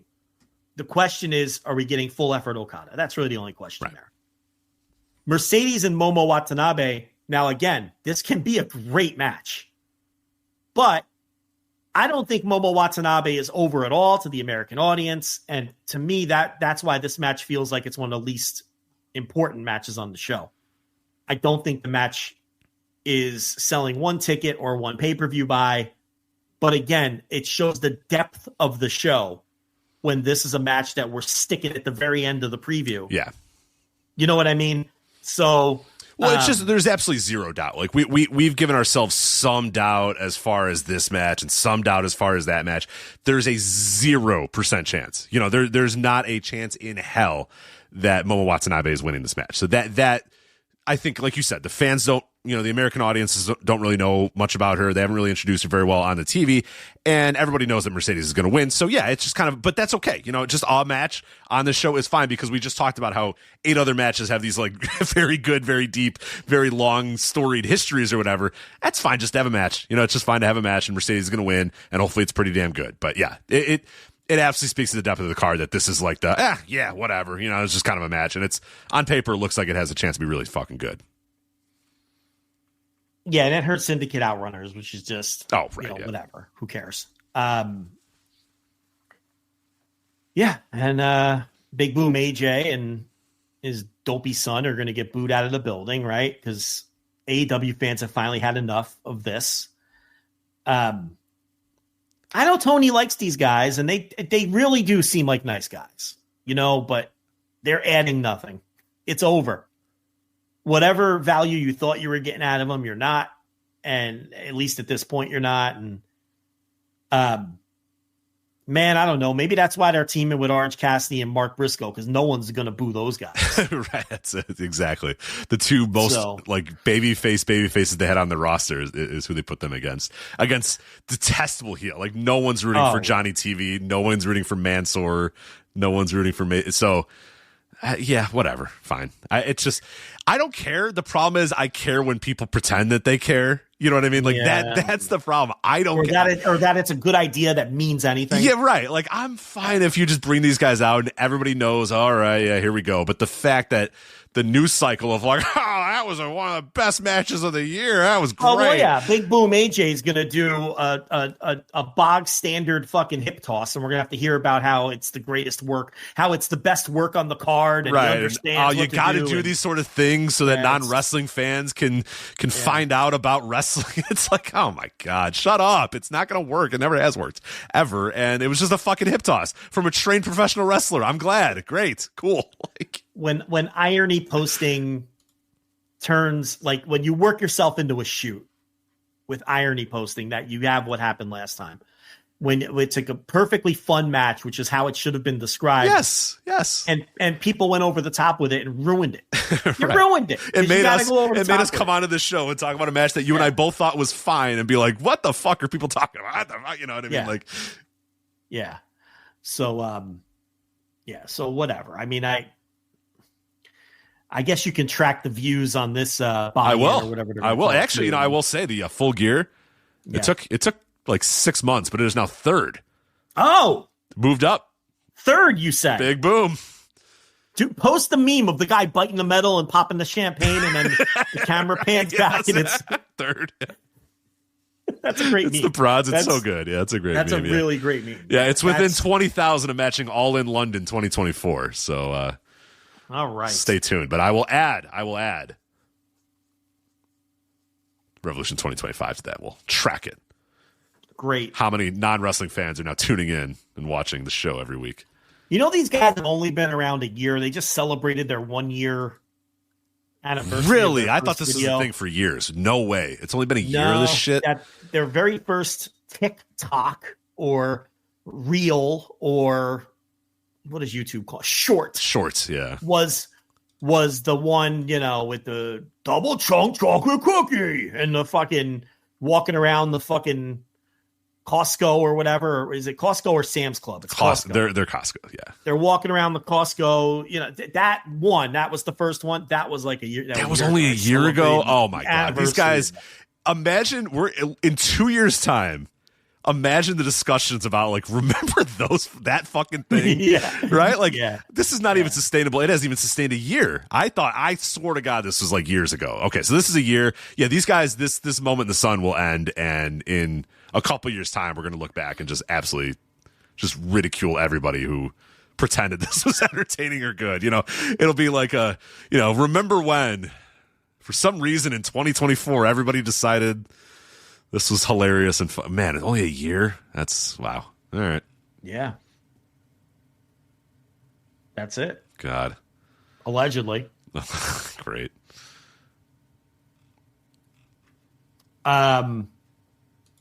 Yes, that's Revolution. Instant Reaction Live, $10 tier. I can't wait. So this Sunday when that show ends. Yeah, it will be a habit. Always. AEW pay-per-views especially. Always the biggest viewership live, always the most people in the chat room. There's always lively discussions. People are going nuts. So, yeah, make sure you're up there on Sunday night, exclusively on the $10 tier, flagshippatreon.com. Make sure you upgrade if you're on the $5 tier. Only on the $10. Again, only on the $10 Instant Reaction Live. So, if you're on the $5, you will need to upgrade to hear the live show and to get the audio replay as well. Will only be on the $10 tier, flagshippatreon.com. All right. Let's get to some of these other topics here. We can do it really quickly. Phoenix's free agent status. We can do this in about a minute. He is free. He was removed from the All Elite Wrestling roster page this Monday. PW Insider's Mike Johnson reports that he is now a free agent. So Phoenix is free to go to WWE, as we all expect he will. Which, whatever. We've already known that's the thing. I'm just curious, and it's kind of a question you asked a couple weeks ago. I do still wonder, and somebody asked him, I don't know who did, but thankfully somebody did, because when people do these media calls with Tony, they actually do ask him real questions, which is wild because, people pretend like you can't ask these guys real questions in these positions. But people ask him, what's changed with Ricky and Malachi and Phoenix, where, they were long holdouts and Miro. And, eventually you decided I'll let them go. And you decided, enough, we'll let them go. I'll let them move on. What's the reason for that change of heart? What kind of happened? And I think I think Tony just said, I thought it was the right time, or you evaluate all these on a case-by-case basis, and I just felt it was the right thing to do, or whatever. No, he says he's evaluating these on a case-by-case basis, but it just so happened that, all 3 or 4 of the cases all happened in the last couple of weeks, and he decided, with all of them, I'm just going to let them go. So now you asked me, and I guess I'll ask you here if you have any other insights of what do you think was the change? What do you think made him wake up one day and say, you know what, screw it. I don't need these guys anymore. They don't want to be here. They're gone. Well, what did he say? I didn't hear the answer to his question. He just said it's a case-by-case basis, and just basically what I just said right there. Case-by-case basis, and I just decided it was right for the company to let them leave, essentially. If I were him, I wouldn't let them leave. I wouldn't let the Guantanamo Bay stuff bother me. I think that it's a disadvantage in the marketplace to a company that's trying to put you out of business to let these people out early. I don't know. Now, see, here's what's different when it comes to me and Tony. I wouldn't stop using them. Maybe with Fenix he had to because it got super contentious. And by the end, so did the Ricky Starks situation. But there's no reason he couldn't have kept booking Ricky Starks after that match in the tag team tournament where Starks got the stinger and then we never saw him again. He could have kept bringing Starks to TV and kept using them. Nobody is forcing Tony Khan to leave these people home. These people aren't refusing to come to work. And again, the Fenix thing started to get ugly, towards the end. That one might be a little different. But look, if this were an environment where there was like WWE had for 20 years, where they were the only realistic game in town, setting TNA aside, then yeah, if you have a situation like Pac had with WWE, it doesn't make a ton of sense to just pay him to do nothing and sit home when he doesn't want to be there. And if he does come to work, he's just going to be a disgruntled employee, and he wasn't a push guy anyway. You let him go because what's he going to do? He went back to Dragon Gate, Rich. You know what I mean? It's not like, but the landscape is different now. And you can't set an expectation. You can't set a precedent where if you're not happy here and you want to go to WWE, I'm just going to let you go so you can go do that. No, fuck that. These contracts have to be honored because they're trying to put me out of business. And if you start doing that, WWE is going to start putting out feelers to people that they like, saying, hey, what are you making? We'll pay you this. We'll push you this. We'll put you on WrestleMania. Just find a way out of there. That's why you can't let these people out. Yeah. And that's why you can't listen to people online with this Guantanamo Bay stuff and all this. And I'm sorry, you signed a contract. I will pay you until the end of that contract and live up to my end. But unfortunately, you're an unfortunate pawn in a wrestling war, and you are going to have to live up to your end too and remain under contract until I'm done with you. I would just handle how I use the people while I'm waiting for the contract to run out.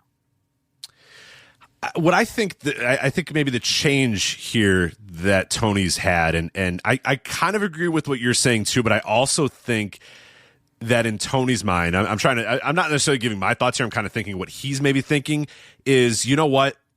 There was a time when I was on the other side and everybody wanted to leave that company to come to me. You know what I mean? That happened in 2021 and when Vince was in charge and all that sort of stuff, that everybody, those guys couldn't wait to leave to come to me.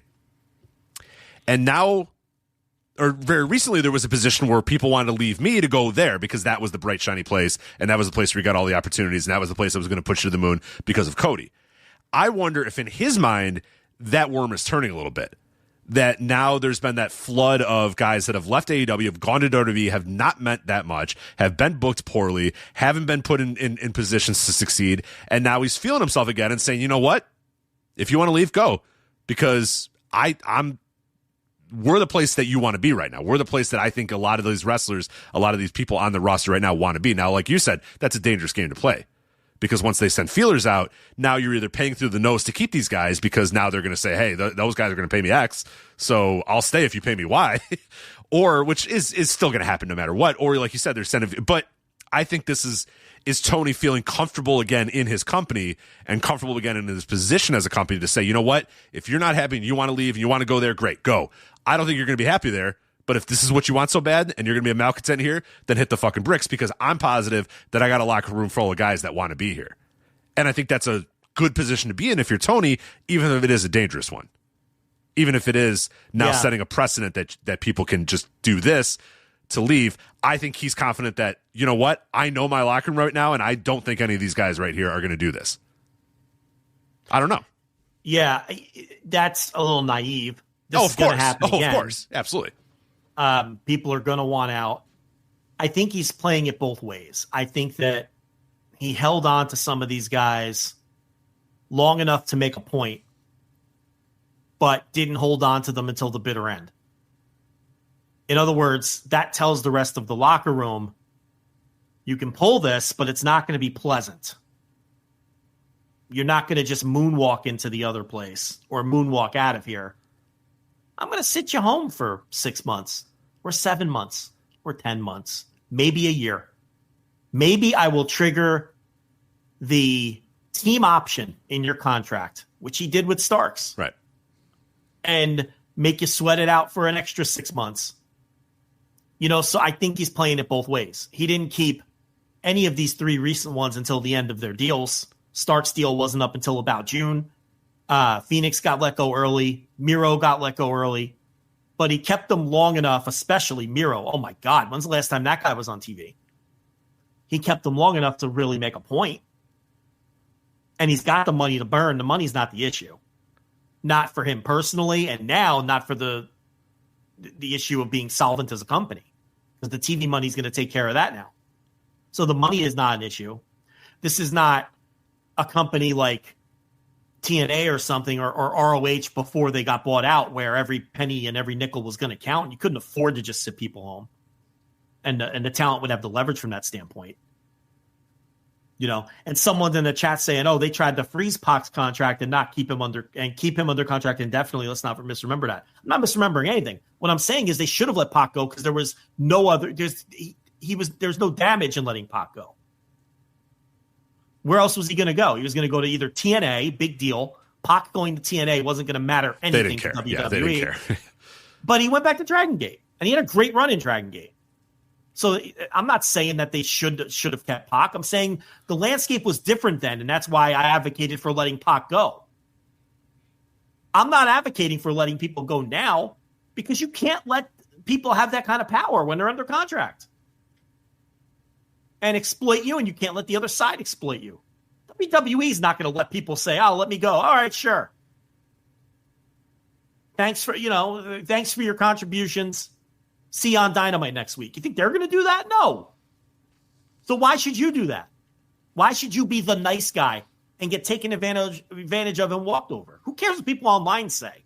Who cares if they have a little nickname for you? Do you think Vince McMahon ever gave a shit if people had little nicknames for him or were critical of him? It doesn't matter. Who cares? You have to do what's best for you and best for your company and best for the situation you're in. So no, I'm not one of these people who think if someone's disgruntled, you should just let them go. That's ridiculous. You can't run a company like that. You don't have contracts if you run your... Why even have contracts then? Pay everybody per date. And if you're unhappy, all right, going to be employee friendly, you can go. You can't operate like that. I don't have any issue holding someone to a contract, especially since Tony Khan, for the most part, there's one or two examples of cutting people. There's a few examples of cutting people early.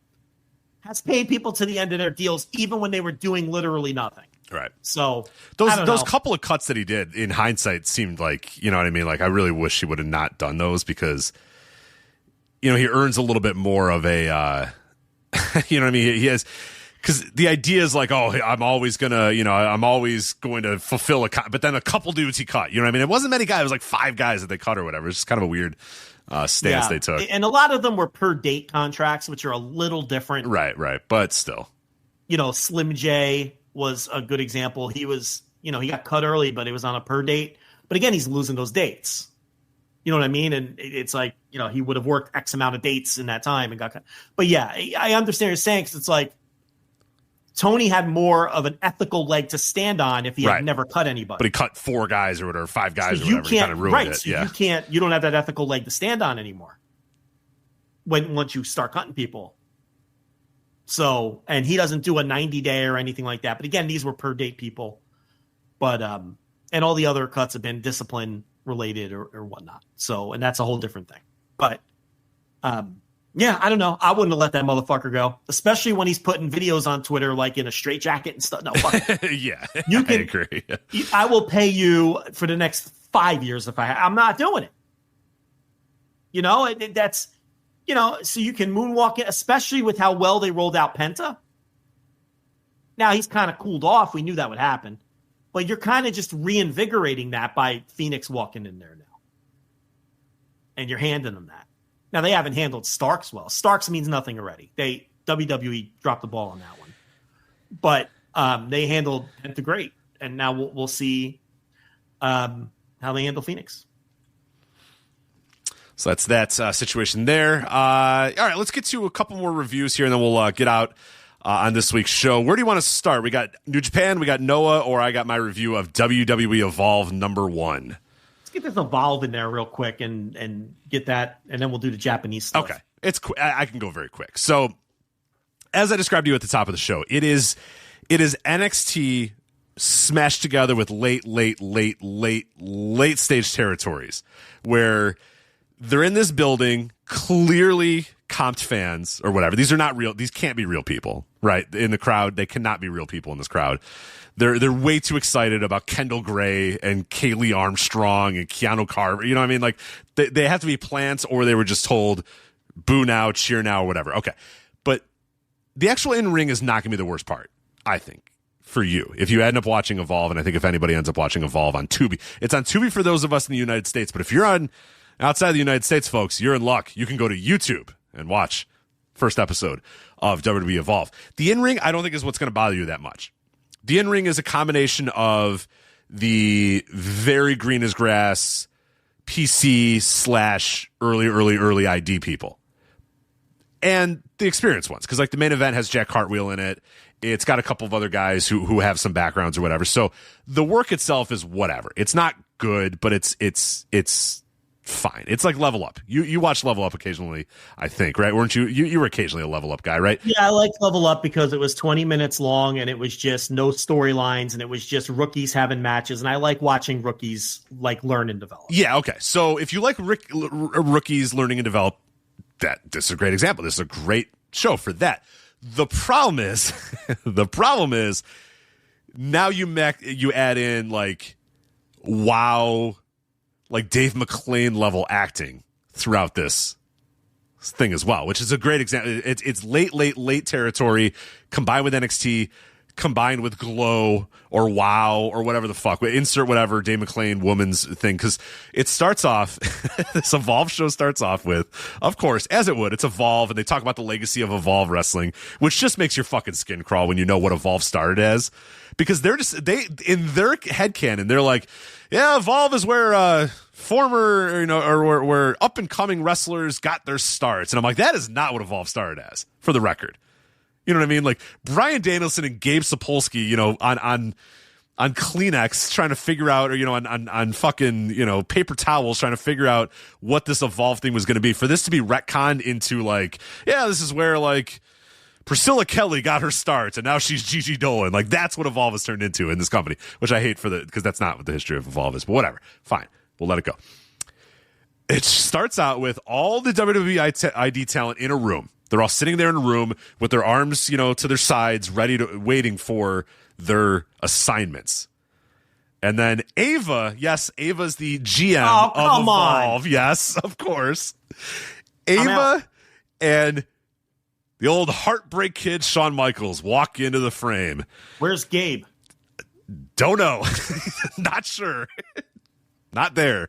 I'll tell you that. Not involved in this whatsoever. So Shawn Michaels walks in and goes, this is a huge opportunity to be a part of WWE Evolve. I know you're all super excited. And they all go, yeah! They all cheer. They're all so happy to be in WWE Evolve. And he goes, now, from here forward, it's this is going to be the mayor's job. He calls Ava the mayor. I don't know why.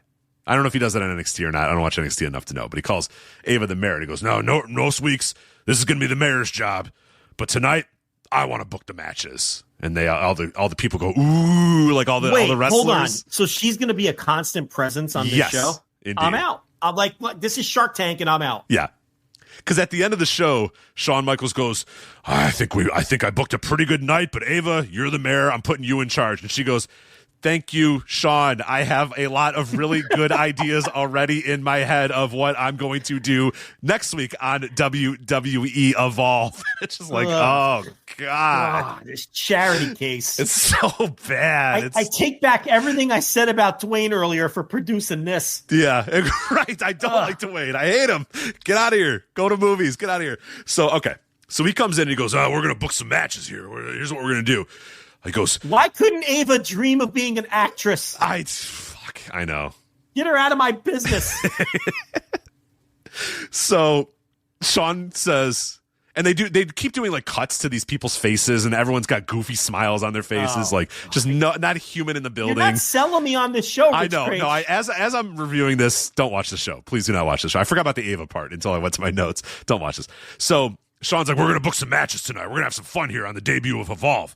He goes, in the very first Evolve match ever, I want 4 women to steal the show. And the women, all the women in the building go, yeah.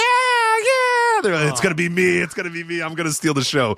And he goes, we're going to do Carly Bright and Kendall Gray versus Danny Palmer and Kaylee Armstrong. And they jump up and down.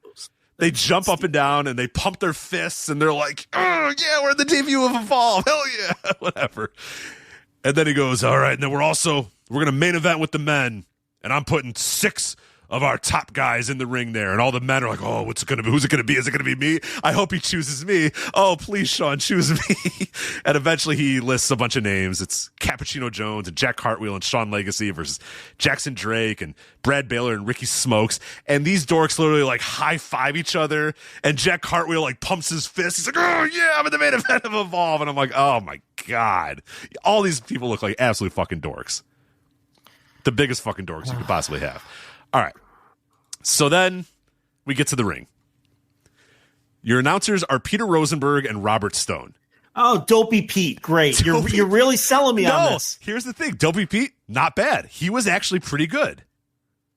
Robert Stone, also good. They were a good commentary team. Now, what's going to happen, though, is eventually they're going to be bad. Like every announcer that starts out in WWE starts out okay, and then over time gets produced and is awful. And that's true, but what about this era, though? It's not Vince anymore. It's not Vince, but I do wonder if they're going to look back and say, what I will say, though, and this will annoy you to no end, and you'll probably turn it off right here, is while Dopey Pete is good, the first tag happened, and he went, tag. And I was like, fuck off. Fuck you. You don't have to do that. You don't have to do that. Stop. That was a Vince thing. We don't have to keep saying tag. I know Carly Bright just tagged in Paul or Pete. I'm watching it. Like, I know she did. So, okay. I don't watch the show. It's awful now. Now that I go through my notes, it's terrible. So the opening match is terrible, featuring a lot of in-ring commentary. Like, Kendall Gray does something to Danny Palmer, and she goes, that's why I'm in the first Evolve match ever, or whatever. And then, like, Kaylee Armstrong's like, that's why I'm going to be the winner of the very first Evolve match ever. I know you're in the first Evolve match. I got it. I'm watching. Chill out. We get it. So, Rich, Eddie Dean's Ranch didn't close for this. I know. What the fuck is this shit? This is not, Davey Richards is rolling in his grave at what this is. Win-loss records. Brian Danielson is just thinking, my God. What Davey the Richards fuck? Is dead? I don't think he's dead. No, but yes, I understand the sentiment. You get what I'm saying.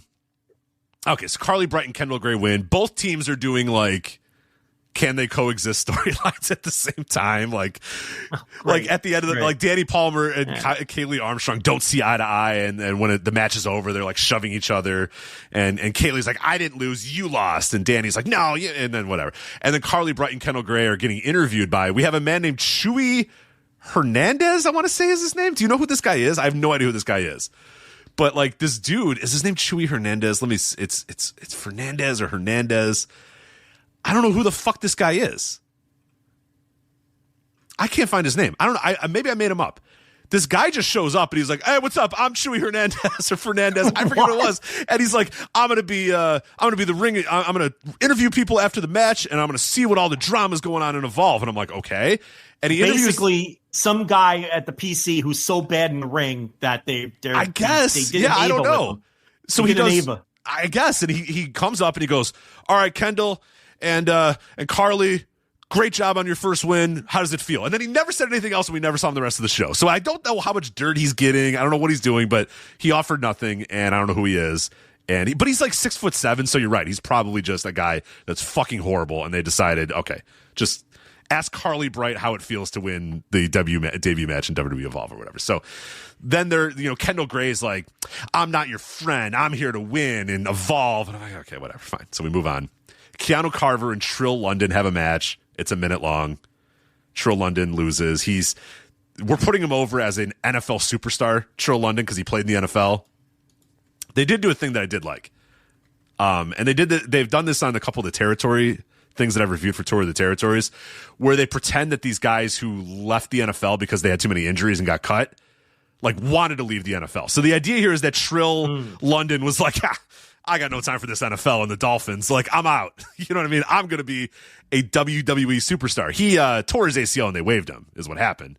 But I appreciate that. And they did in the territories, they talk about that. Bill Watts always puts over Jim Duggan as saying Jim Duggan, he didn't like the rules in the NFL. He was too sick of the penalties, so he decided to leave the NFL and join wrestling. And it's like, okay, he blew his knees out and everybody cut him, and then he did. You don't want them to look like cast-offs. You want to look like prime athletes who are there. Right. So Jim Duggan was too much of a roughhouse for the NFL, so he said, "Deuces, I'm out." And that's they're presenting Trill London as, the NFL. You know, the Dolphins, it's nice to get paid by the Dolphins, but I'm good. I want to be a professional wrestler. So he lost in a minute. So they put him over and then he lost in a minute. So and then you get to our main event. But before our main event, we have these little inset promos of all these guys. They're all working their characters. You know what I mean? They're all doing their characters.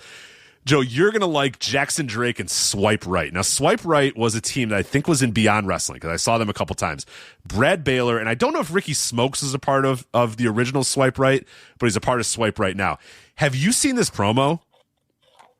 I saw it and I hated it. I don't know if those wokes are going to like this one at all, because these guys are out here being like, yeah, so we fuck everybody. We swipe right on everybody. We fucked your mom. We fuck all your girlfriends. And we're going to fuck all the fans, and after the show, we're going to fuck people too. Like, that's essentially the promo. Yeah. In, like, no uncertain terms, they're like, you know, Jackson Drake's like, yeah, a lot of talent here on WWE Evolve, and Swipe Right are like, yeah, there's a lot of talent on WWE Evolve. There's talent outside the ring and in the ring, and they're like, yeah, fucking, and it's like, are you trying to like fuck everybody in this locker room? Like, what's going on here? This is a little weird. You know what they are? They're like early 2000s frat boy predators. Yes, exactly.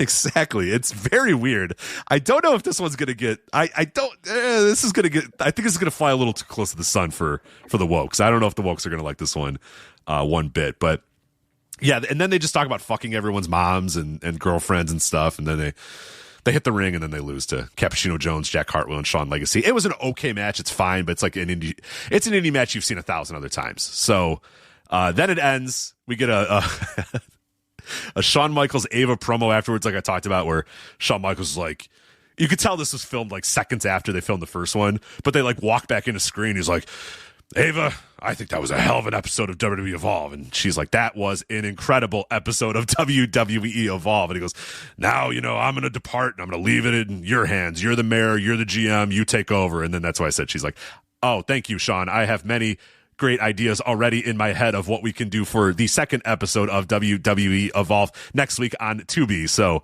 we'll see what ideas she has. In hindsight, don't watch this. I don't know why I told you to watch this show. Don't watch this show. It's fucking terrible. There's no way I'm going to like this. This is no, it's terrible. I'm sorry. The slow destruction of professional wrestling continuing is what this is. As Swipe Right heads out to Hollister and Abercrombie and Fitch to pick up some. You can just smell. You can just know how these guys smell. Yeah. You know what? I think the character rocks. I just don't think the wokes are going to like it, because I love the idea of douchebag frat boy heels that are just like, they're like the Mean Street Posse if the Mean Street Posse were like 100 times hornier. Because the Mean Street Posse were like a Chris, they were like, They never tried to be horny. They were just Shane McMahon's boyhood friends, rich friends from Stanford. But like, you're right. These guys are like actively in college, and they're like sophomores in college. You know what I mean? They're not even like, they have no. They're undeclared majors, right? They're just there to fuck. You know what I mean? They have no idea what they're going to do with their lives. They're at a state school. They're at some big time state school. They're a part of a frat, undecided majors or business, but they're not doing well in it. And they're probably going to drop all the business classes. They don't go to class. They just fuck. They party and they fuck. And they smell like Axe body spray, right? Yeah, it's perfect. I think it's fine. What I saw was fine. See, if this were 20 years ago, they'd promo about dropping roofies and stuff, right? That's where you get in trouble. You can't. Like they'd be hitting on Kendall Gray and be like, "Oh, hey Kendall, let me get you a drink or whatever." Her, and the other would drop a pill in her drink, and then right. Then she would faint, and they would take her off screen and imply what was happening. You know what I mean? Like that's how it would be if it was like 2001 or something. But as long as they don't go down that road and they're just kind of like guys talking about how horny they are in the cartoonish WWE way, I think it's going to be fine. Yeah, the talent, a lot of talent around here. They kept saying the word talent. Yeah. Which is how me and my friends would you could tell the person who wrote this is not 22 years old or whatever and is definitely 36. Because these conversations are what my friends all sounded like when I was 21. And I'm positive that the current kids don't talk like this. There's no way. No, they didn't come across like they weren't using modern vernacular. No, they came across like kids from 2004 talking about banging chicks they in just 2004. Came off like, no, I don't know. They just came off like cartoonish WWE versions of sleazebags. Like no one talks like them in any time. I don't think talked like these guys were talking. It was just weird and stupid and shitty. It wasn't even a clever take on that kind of gimmick. No, I didn't think it was good. Then they did their little swipe right thing at the end, and it was mistimed. They all did it at a different time with their hands. That's what I'm saying. I don't know if these are the actual swipe right, because Brad Baylor was the guy that on the show one time, do you recall, where I was watching Beyond while we were doing the show, and I was like, this Brad Baylor guy's got a lot of talent. And then I'm like, yeah, man, I wonder if WWE's going to, and then literally as I said that, they were handing him an ID contract. I was like, well, nevertheless. Yeah. I don't know if this other guy is an original member of Swipe Right. Okay, he was. So they got both members of Swipe Right. So those guys should have timed it. The problem is the third guy, Jackson Drake, is not an original member of Swipe Right. So he was just, along for the ride here. It's a terrible show. Don't watch it. Why did I tell you to watch it? I have fantasy teams that I've named Swipe Right. Well, they've ruined it now. I don't think you can call it that anymore. I don't have any current fantasy teams called Swipe Right, but I've definitely had fantasy teams that I've called Swipe Right before. Back in my Tinder Mahal days. So that was WWE Evolve #1 on Tubi. I will never watch the show again. So yeah, it's for somebody. But Dopey Pete, honestly, the least bad thing on the entire show. How shocking is that? So the people in the chat room are doing some research here. Apparently, his name is Chuy Martinez, and he has an IMDb, and apparently he hosted a late night talk show on El Rey. But as Jordan Smith says, the top review for it asks, who is this guy and how did he get a TV show? So El Rey still exists? No, I don't think so. I think that's why where Lucha Underground was on for a while. Yeah, El Rey. Yeah, the El Rey network. I don't know if El Rey is still around, to be honest. Remember when I turned heel on Lucha Underground when, people started flying around and dying and stuff? Mm-hmm. And monsters eating people and stuff. Yeah. I was like, all right, that's enough. Seinfeld getting up in the theater gif. I've had enough. All right, I can't watch this. And people on Twitter coming at us for saying, it's gonna be the biggest pro. You'll see, it's great.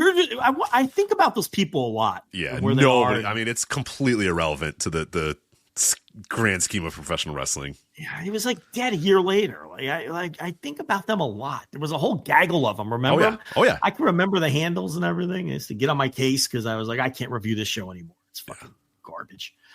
I haven't thought about El Rey Network. The El Rey Network, yeah. Where'd it go after that? It was on. I can't remember where Lucha Underground aired. How are we even watching that? What was it? Was it on Was it on El Rey the whole time? I think it may have been on El Rey the whole time. I don't know if it went anywhere else. I think it was on El Rey. But then it was like easy to find online, so I think I just started watching it online instead of watching it on El Rey. And then I just stopped watching it, like you. I was just like, this is kind of stupid. I'm done here. So yeah. I want to say it was only on El Rey, but I think maybe at one point it was like streaming somewhere, like you could get it on something, or I don't forget what happened. Like I think like El Rey had a YouTube or something like that. You could watch it pretty easily. Or maybe I just DVR'd it on El Rey. I have no idea, but yeah, I can't remember where it was. Yeah, no, I guess it was just on El Rey the whole time. El Rey is in fact dead. I think El Rey is dead. Yeah. So Chewy Martinez or whatever can't host his show that he is. December 31st, 2020. That was it. Well, darn. Yeah, it's the Lucha Underground's going to transform wrestling people. Or yeah. Missed the boat a little bit on that one. That's all right. That had a lot of attention for a show on El Rey. Yeah. In hindsight, we were just hungry for anything that wasn't WWE. It was 2014. It was just like, oh my God, something new. And it had high production values and stuff. And the first season rocked. The first season did rock, but then, very shortly after it. Rock is strong. It was okay. I liked it, but yeah. I don't think it holds up very well. Oh, I'm sure. Oh, no. I'm sure if you go back now, it's not. Yeah. Oh, there it is. I'm looking at original programming, El Rey Network, the Chewy Martinez show, 2019 to 2020. There you go. But who is Chewy Martinez? I don't know. Well, he's Chewy Martinez. That's who he is. The Chewy Martinez show. Watch the Chewy Martinez show. Okay. Yeah, that's this guy. Yeah, that's him. All right. Who the fuck is this guy?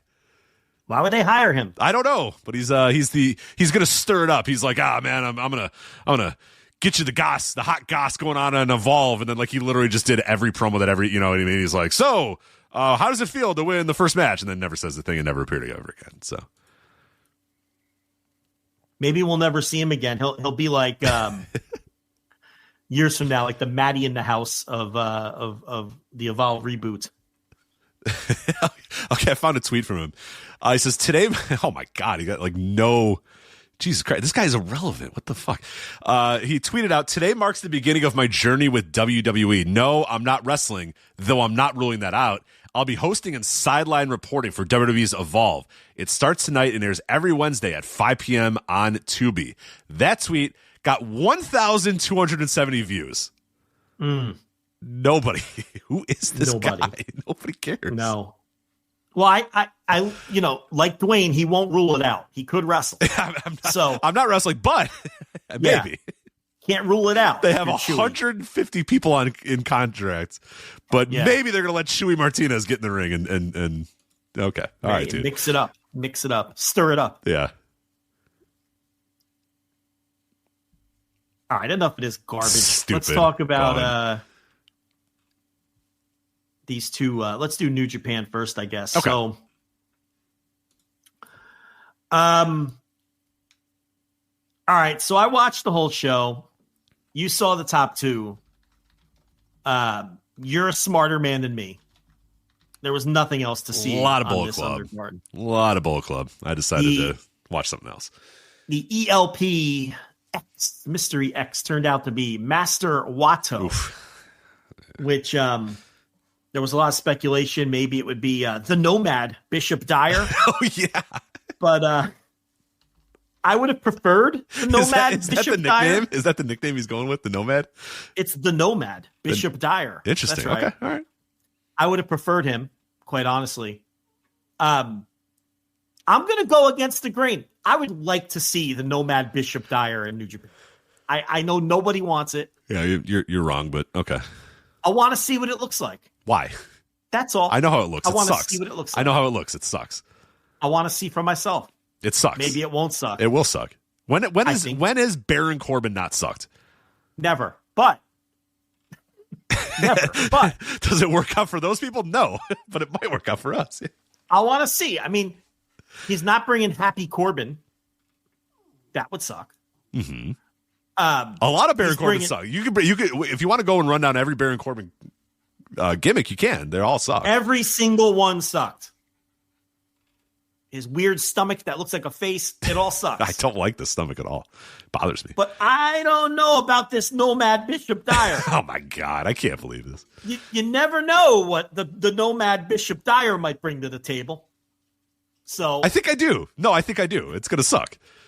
If it happens, I'd like to see how it looks. Sure. Maybe it does suck. Can he? But I'd like to not see it in TNA. How about that? How about the Nomad Bishop Dyer goes to TNA and I don't watch it there? No, I want to see what it looks like, because let me tell you something. You know what I had to watch on this show? I had to watch a fake guitar shot DQ finish. I had to watch a terrible brawl all over the building that resulted in a double countout. I had to watch Bad Luck Fale on this show. I can promise you that the Nomad Bishop Dyer would be better than a lot of the shit I had to sit through on this show. It can't be any worse. It literally cannot be any worse. It sounds pretty bad. Yeah, it doesn't seem like a very good anniversary show. This show, until the top two, was fucking terrible. Irredeemably terrible. I don't want to hear from the House of Torture perverts or the Bullet Club War Dog. This sucked. If this is what you like out of your pro wrestling, good for you. I don't like it. This was a waste of my fucking time, this show. I mean, little did I know that Master Wato was going to be the least of my concerns. That little dork. He's mostly inoffensive. So that was fine. The match was nothing. But then I get Bad Luck Fale and Chase Owens against Hartley Jackson and Rohei Oiwa. What company am I? Am I watching fucking 0-1 or something? What is that match? What is that? So match? I'm hearing New Japan might not be back. What is that shot? Do you practice that shot? What is that? Why? Bad Luck Fale scoring pains in New Japan? Did he get the win? Yeah, he beat Hartley Jackson. Oh, what do you think God. happened? You think Hartley Jackson was going over? I thought maybe Oiwa would go over Chase Owens. I mean, they're just setting up they're doing the Don't tell me a Bullet Club split. Do not tell me it's a Bullet Club split. No, all these matches were basically to put heat on the New Japan Cup matches, but it's like, Rich, the next match, Gato, Sleepy Sonata, and Taiji Ishimori. Oh, no, I hate it. Not exactly a dream. Oh, that trio is awful. Unit. Oh, hey, you want to no. see them? You want to see them in the ECW arena in the King of Trios? Gato, Sleepy Sonata, and Taiji Ishimori against Taichi Takamishinoku and Yuya Uemura. Now, the finish to this match, Rich Craich, in a New Japan ring, the King of Sports.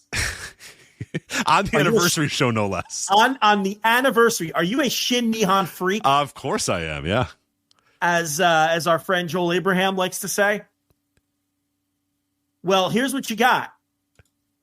On the anniversary of the King of Sports, you got to finish where Sonata hit himself in the head with a guitar, tossed it to Uemura, and the referee turned around and disqualified Uemura for using the guitar on Sonata. That was the finish of this New Japan anniversary match. While the announcer screamed, "Shades of Eddie Guerrero."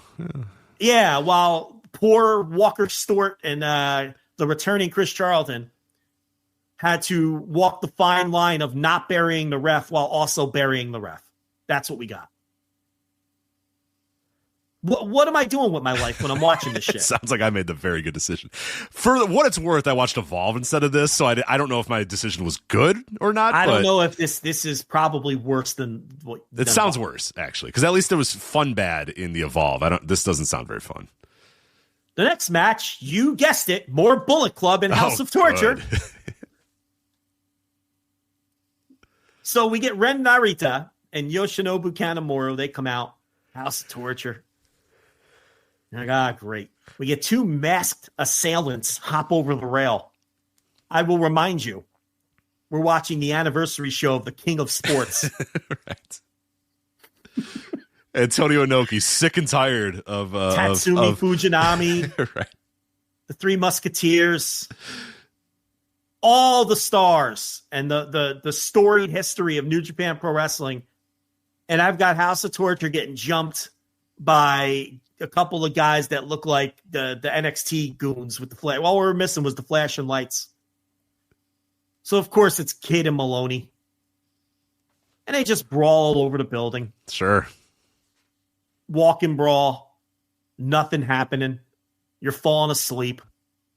The most interesting thing was Yoshinobu Kanemaru, who wanted no part of these bumps outside the ring. Yes, I love it. He's like, I'm good. So at one point, he takes an Irish whip, which was supposed to be into a row of empty chairs because the fans were running away, you know? And he took the gentlest bump into these chairs.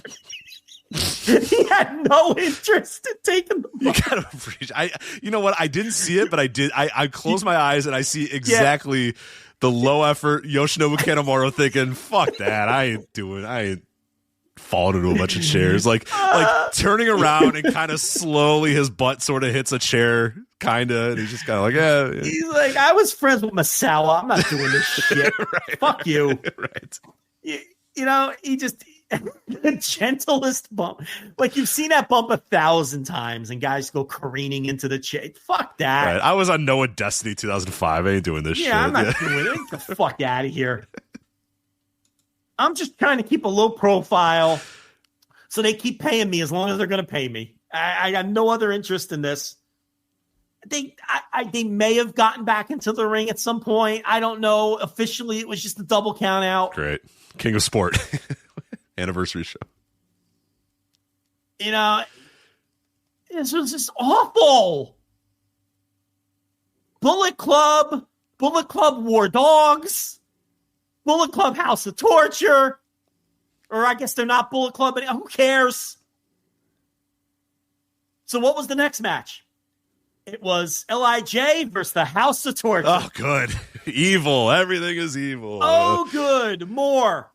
Give me more House of Torture. They actually wrestled in this one. Standard 8-man tag. Little Dick Togo action, you know. What do you want me to say? You know, this is garbage. This is fucking straight up garbage that they presented on this show to their paying fans. I don't know. Again, you have a surprise that turns out to be that dork Master Wato, and it ends up being the least disappointing thing until the end of the show. So, once again, Rich, spicy take. I'd like to see the Nomad Bishop Dyer and see how he fits in. I would take it over everything I watched on the undercard of this show. I'm sorry. I would. Sounds deplorable. Yeah, it sounds like Couldn't terrible. be worse. I saw the Nomad Bishop Dyer have a heck of a match about 8 years ago against Kalisto on a WWE Fully Loaded show. Or whatever it was. No Mercy. Roadblock end of the line. Yeah, I think it was Roadblock end of the line. Yeah. Whatever it was. He did the fucking end of days. Balls of Fire. I think it was WWE Balls of Fire. Yeah, maybe. Sure. Survivor Series 87. I don't know what show it was. The point is, it was better than anything on. I'll take it. Bring me the Nomad. If this is what you're going to give me. Begging for the Nomad. Give me Nick Nemeth. Bring him back. Don't do that. I can't go that far. But I'll take I want to see what the Nomad looks like if this is what I have to watch. So you can jump in now, Rich Cringe. Right. Yeah, I watched these last two matches, thank God. They were both okay. Better than apparently the rest of the show. Were you soured on the rest of the show now? That may have been the worst undercard in the history of Shin Nihon Pro Wrestling. That doesn't sound good. So we had Desperado and Francesco Akira IWGP heavyweight title match, junior heavyweight title match. And this was pretty good. I don't think it was great. I think it was good. I probably about 4 flat. I think this is, I think, maybe the best individual performance I've seen from Akira. I thought he was great in this match. I thought he was, just really, really good at selling, really, really good at his offense. And Desperado's Desperado. You know what you're going to get from him most of the time. Now, I don't know if the match really entered like a second gear or third gear, whatever I thought it was going to. It kind of hummed along for a while, and then it was a nice little finishing stretch, I would say. But I don't know. I thought it was good work, but I kind of went in thinking it was going to be great, and I saw a lot of people that thought this was a great match, and I don't know if it's quite that low. I thought it was just good, but that's as far as I could probably go with it. But what would you think of Francesco Akira and Desperado? Yeah, that was really good. I thought the best spot was the first stretch muffler because he put him in like 6 of them. Yeah. The story of the match is the stretch muffler and Akira trying to get out of it. I like that first counter he did where he turned it into a what's the move they overdo in Mexico? Fucking got to be more specific, unfortunately. No, they fucking Canadian Destroyer. He reversed it into a Canadian Destroyer. Yeah. The first stretch muffler. That was a really creative spot. They kept going back to that. The story was Akira trying to find new ways to avoid that and get out of it as he was working over the knee the whole time. And then eventually he caught him in the center of the ring and he couldn't escape. And I thought Akira sold really well. He was great sell. The agony and he tapped out. And you kind of figured he wasn't going to win this, but no, I probably liked it. It sounds like I liked it more than you did. I'd probably go like 4.25 if I had to star rate it. Not match to your level or anything like that, but I would go, about 4.25, which is, a really great match. So it was a smart wrestling match. You know what I mean? Like it was, I'm sure what a palate cleanser it was to the rest of the stuff that you had to watch on this undercard, but it was a very smart match where there was like one clear idea that Desperado had, and I'm going to put him in the stretch muffler. And then, like you said, Francesco Akira trying to figure out every single time, all right, how do I get out of this? What do I counter it with? What do I do? And he continued to counter it until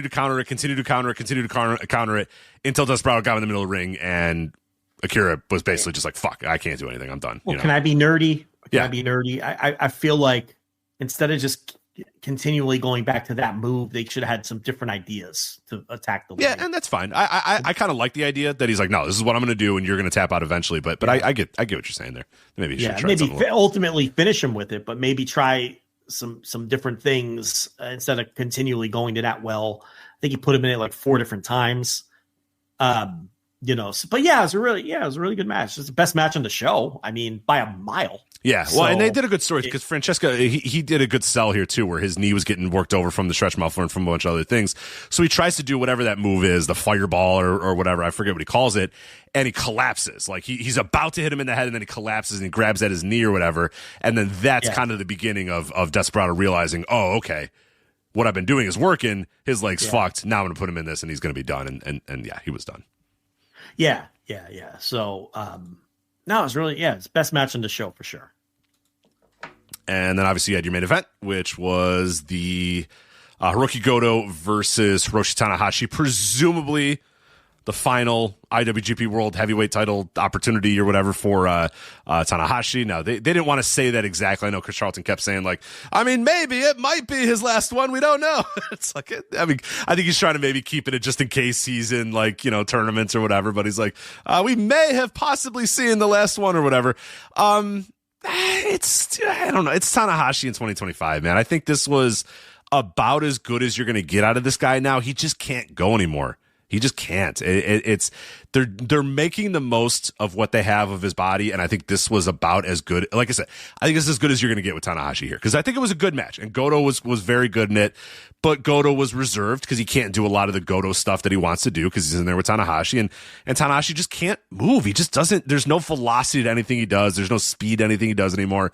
He when he's on the mat, it's like it takes him a couple seconds to stand up because he just can't pop up or whatever, and it's starting to become like, it's hard to believe that he can be in there with like top talents. You know what I mean? It's hard to believe that he could go, in a match with the champion. Hiroki Goto feels like he's on the top of his game right now. He's better than he's ever been. He's cruising. He's feeling himself. And it's like, it's hard to suspend disbelief that this Tanahashi guy can even hang with him right now. You know what I mean? Like that's kind of where they're at with Tanahashi. Now, with that said, again, I think it's the best you're going to get out of.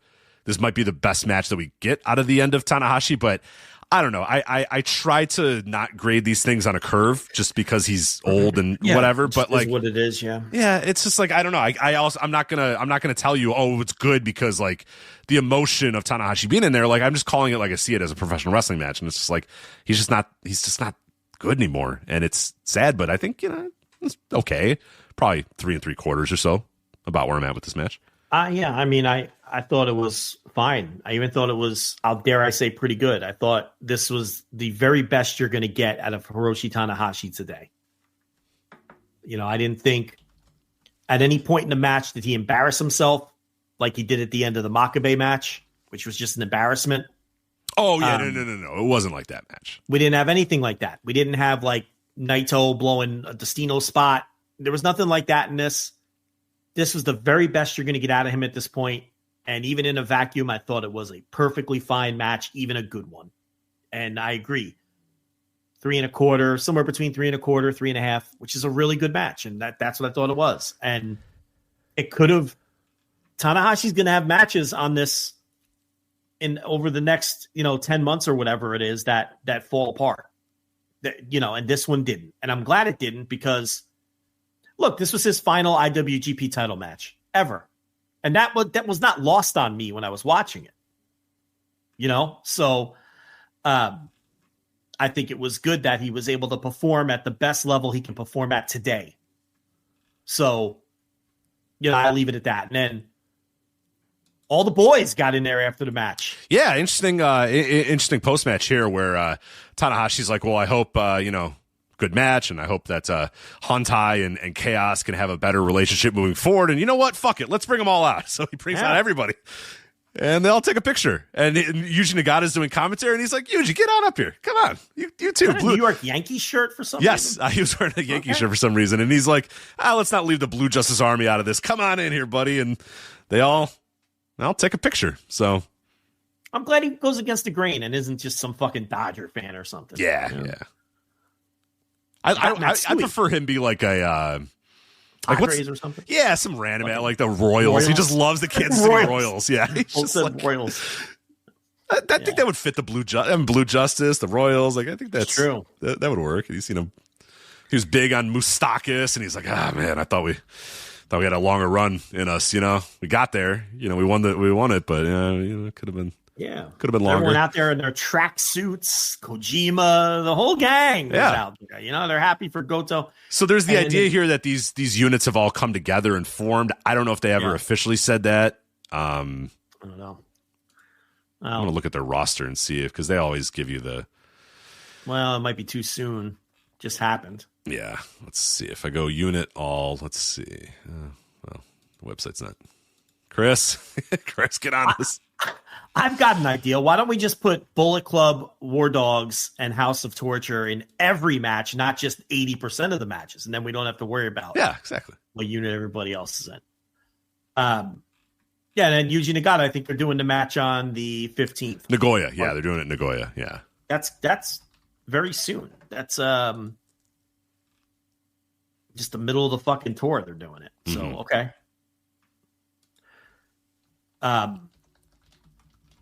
And then we'll see. I think after that, all bets are off. Goto will obviously get through that one, and then we'll see from there. I'm trying to see who. I was hoping that match was going to be on the Windy City Riots, but alas, that's fine. Do it in Nagoya.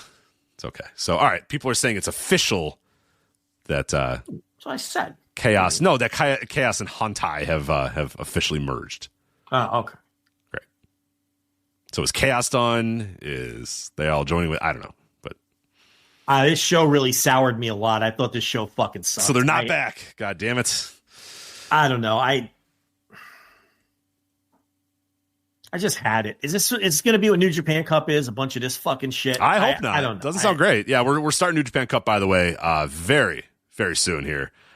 Tomorrow, actually. By the time most of you guys listen to this, I think it'll already happen. Now, we'll find out quickly because the first night, March 7th, is Evil versus Yota Tsuji and Sonata versus Yuya Uemura. So we'll find out very quickly if it's going to be a lot of bullshit. So we just have some wrestling for titles and the winner's purse. I mean, I don't thought ask we were for going much. that way. After where do I got to go for that? Where do I? I don't know. I don't know. Not Noah. I'll tell you that. It's not Noah. Perfect transition. It's not Noah.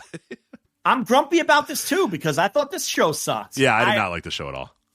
This wasn't a good show, and I've talked about this before with this Team 2000X.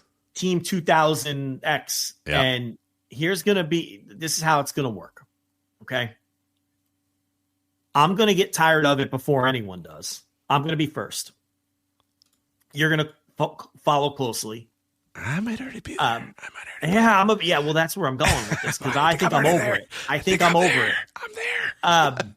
And I knew that was going to happen. And then the Western fans will get sick of it. And then, the Japan fans, who knows if it stays hot, they'll keep doing it because you should if it stays hot. Of course.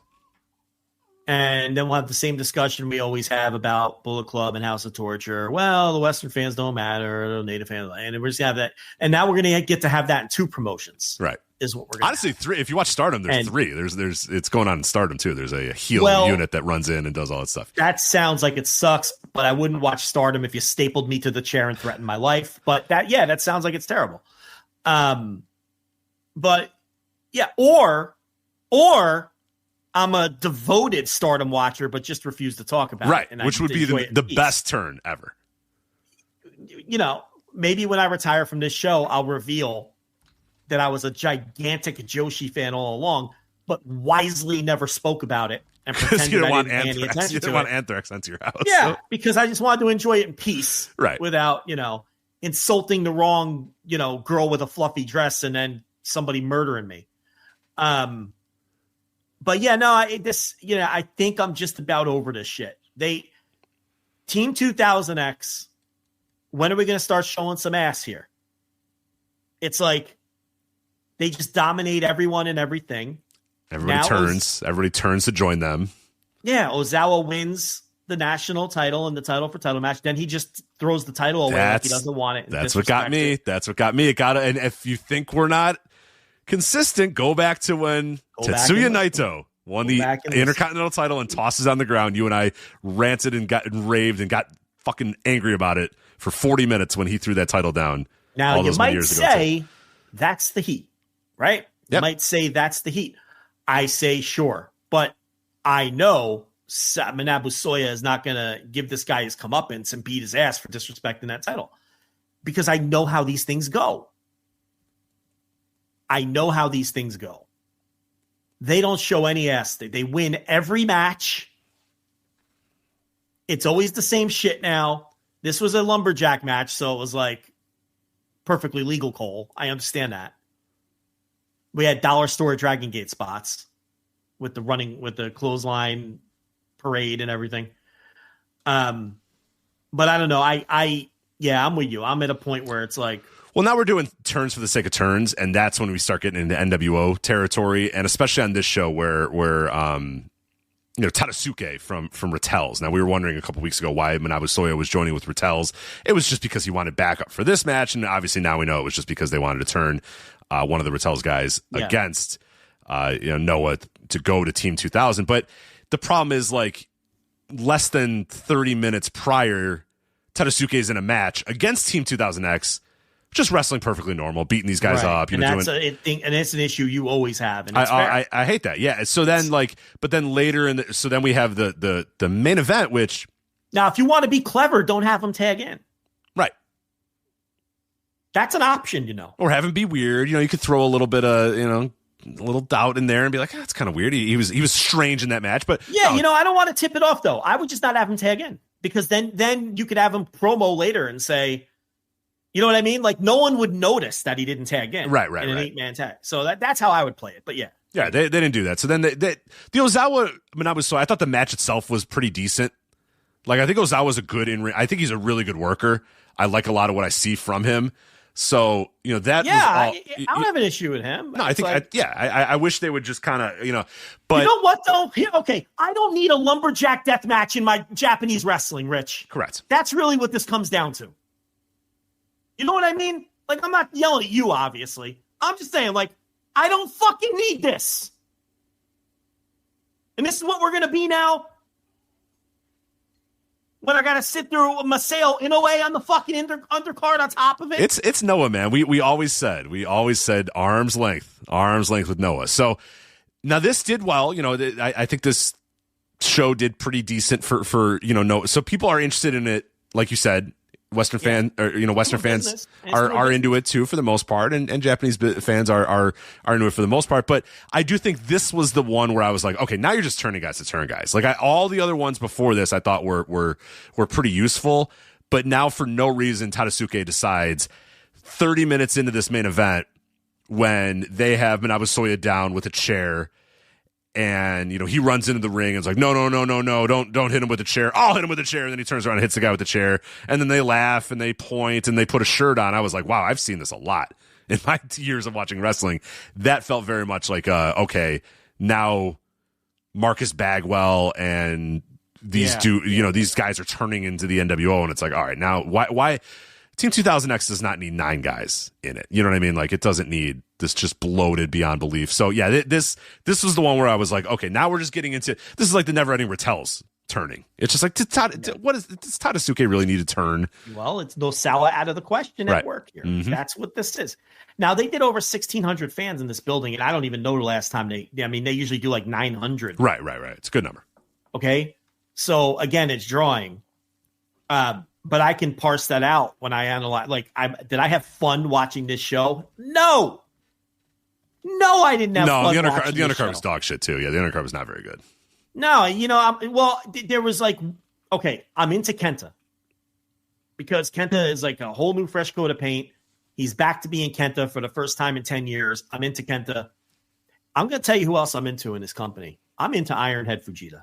Oh, wow. Right, what a turn. Oh, I am into Ironhead Fujita. I think his shit with the kid. Oka Sasaki, yeah. No, kid. The kid that he feuds with. The young lion, the fucking... Odashima? Odashima. Yeah, Daiki Odashima. The stuff with Odashima is fucking so good. It's so great. And his interactions with Kenta here, when Kenta paintbrushed him and smacked him across his stupid face. That was great. Yeah. And it's like, Kenta's back, baby. Could you tell? Fujita sold for this guy too. Yes. Fujita respects him, which. Because I'm watching and I'm like, oh, he's not going to do anything.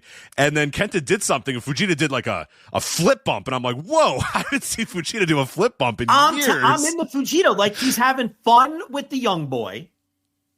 Right? He's selling for Kenta.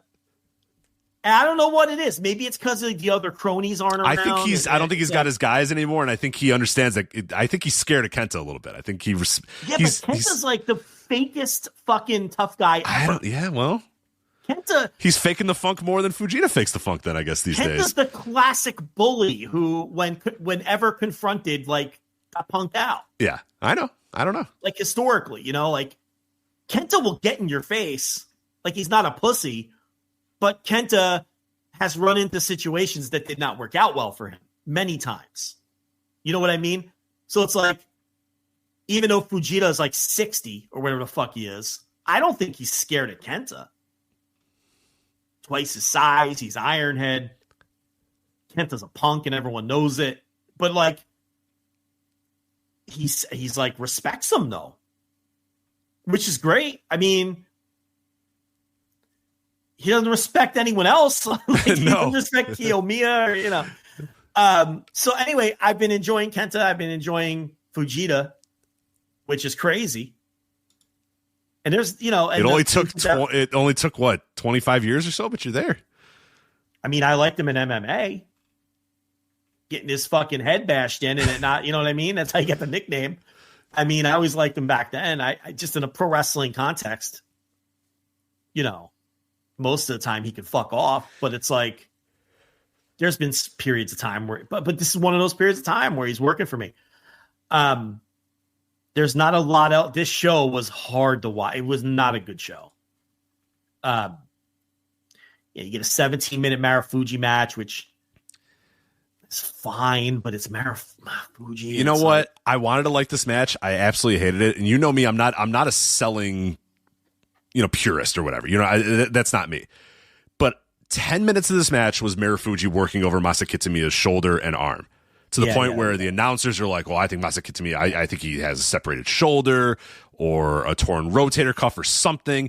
And Marufuji is throwing this guy's shoulder against the post, throwing this guy's shoulder against the guardrail, stomping on his shoulder, arm bars, just destroying this guy's shoulder. And Masakitami is grabbing at his arm and grabbing at his shoulder, and he can't do anything. And then the switch turned on, and he just started hitting lariats and gut wrench suplexes and lariats and won the match. And I was just like, come on, man.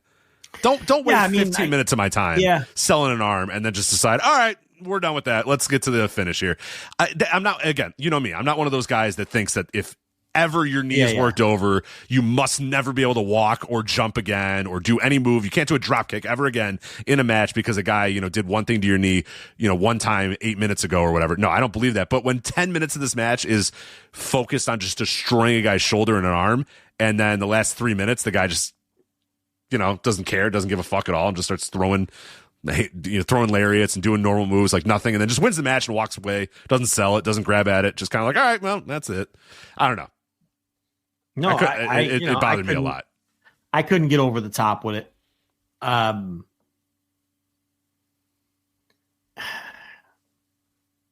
then there's Masao Inoue. What? Why are we doing this? It's like, who is this for? I know we say this a lot. I'm going to use the word literally, and literally mean literally. He literally cannot move. He looks like he's struggling. He slowly shuffles around. He doesn't walk forward. He walks like side to side like a crab. And he can't, it's obvious he doesn't have any mobility. His joints aren't right. And here's the thing about Masao Inoue. It's supposed to be funny, like he doesn't want to tag in and it's not funny. But here's the other thing about him. He was never good. He always sucked. There was never any point in this guy's career where he wasn't like below average or just flat out shitty with the dumb smirk on his face and those stupid Brady Anderson sideburns, and he was never good. Ever. He was always like one of the worst parts of the show, especially when Noah was really cooking. And people will people will talk about that fucking title match against Jun Akiyama in like 2006 or 7 or whenever it was, and to counteract that, and it's like a good match against Jun Akiyama. Wow. And it's like that's what they will always bring up to defend this guy, because people get like emotional attachments to people they watch their whole lives. And it's like, this guy always fucking sucked. He was never good. At any point in his career was this guy good. Now, he's 1,000 years old. He cannot move at all. He does this comedy thing that isn't funny. And you have to sit through this. And it's like, when a guy shouldn't be wrestling anymore, when everyone else in the match is working down to them. Yeah. And that's what they have to do for this guy. They have to work down for him. It's like watching Yoshiaki Fujiwara I don't even know if he's still going, but over the last few years of his career, when it looked like at any moment he could just blow up and turn to dust. And people are, he's 78. He's right. Yeah, but it's terrible. Right, but if it's bad, who cares? Yeah.